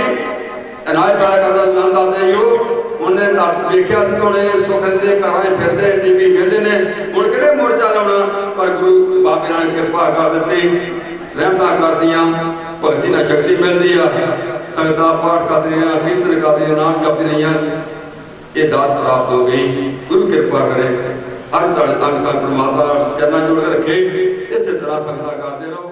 ਉਪਰੰਤ ਪਰਮਾਤਮਾ ਜੀ ਦੇ ਚਰਨਾਂ ਵਿੱਚ ਅਰਦਾਸ ਬੇਨਤੀ ਕਰਕੇ ਪਵਿੱਤਰ ਦਰਗਾਹੀ ਬਾਣੀ ਤੋਂ ਹੁਕਮਨਾਮਾ ਵੀ ਸਰਵਣ ਕੀਤਾ ਗਿਆ। ਸਰਦਾਰ ਸਹਿਬ ਸਿੰਘ ਜਿਨੇ ਆਪ ਜੀ ਨੇ ਸਵਾਸਾਂ ਦੇ ਪੁਰਜੇ ਬਖਸ਼ੇ ਸੀ ਜੋ ਪਿਛਲੇ ਸਾਲ ਭੋਗ ਕੇ ਚਲਾਣਾ ਕਰਕੇ ਸਨ ਉਹਨਾਂ ਦੀ ਸਲਾਨਾ ਯਾਦ ਨੂੰ ਮਨਾਉਂਦਿਆਂ ਹੋਇਆ ਸਮੂਹ ਸੇਵਕ ਪਰਿਵਾਰ ਨੇ परसों रोज चौरबी बाणी दे जाप श्री खंडगढ़ साहब अपने ग्राम विखे रंग करवाए सन सब पूरा न भोग पे भोग दो उपरंत साल जुग में कीर्तन वरदाना गुरमुख जपे लाए ध्याना दे मांगा अनुसार गुरु घर विखे विसरी आत्मा दे नमैत लाही बाणी दे कीर्तन होए इतिहास दियां कथा विचारा होइया आप जी दे सेवका कोलों बाणी पढ़दे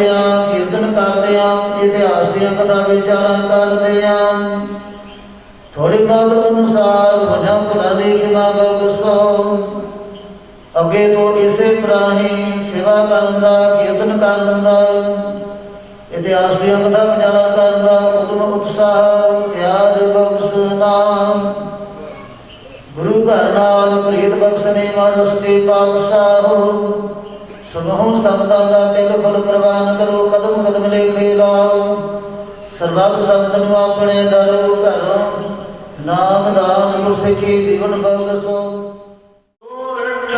महला पंजवां प्राण की शरण सगल भैलाथे दुख बिन से सुख पाया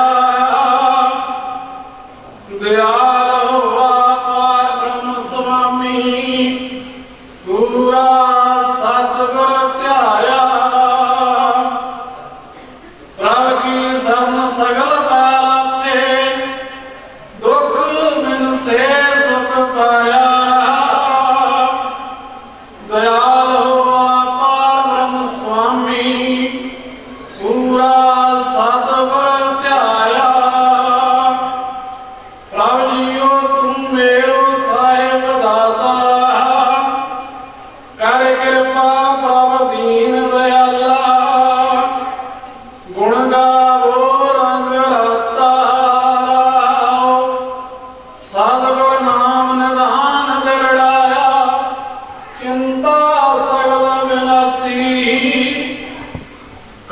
कृपा अपनो कर लीना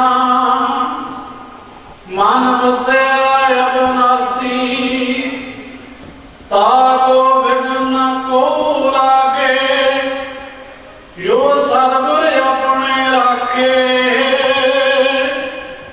चरण कमल बसे हृदय अंतरा अमृत हर रस जाके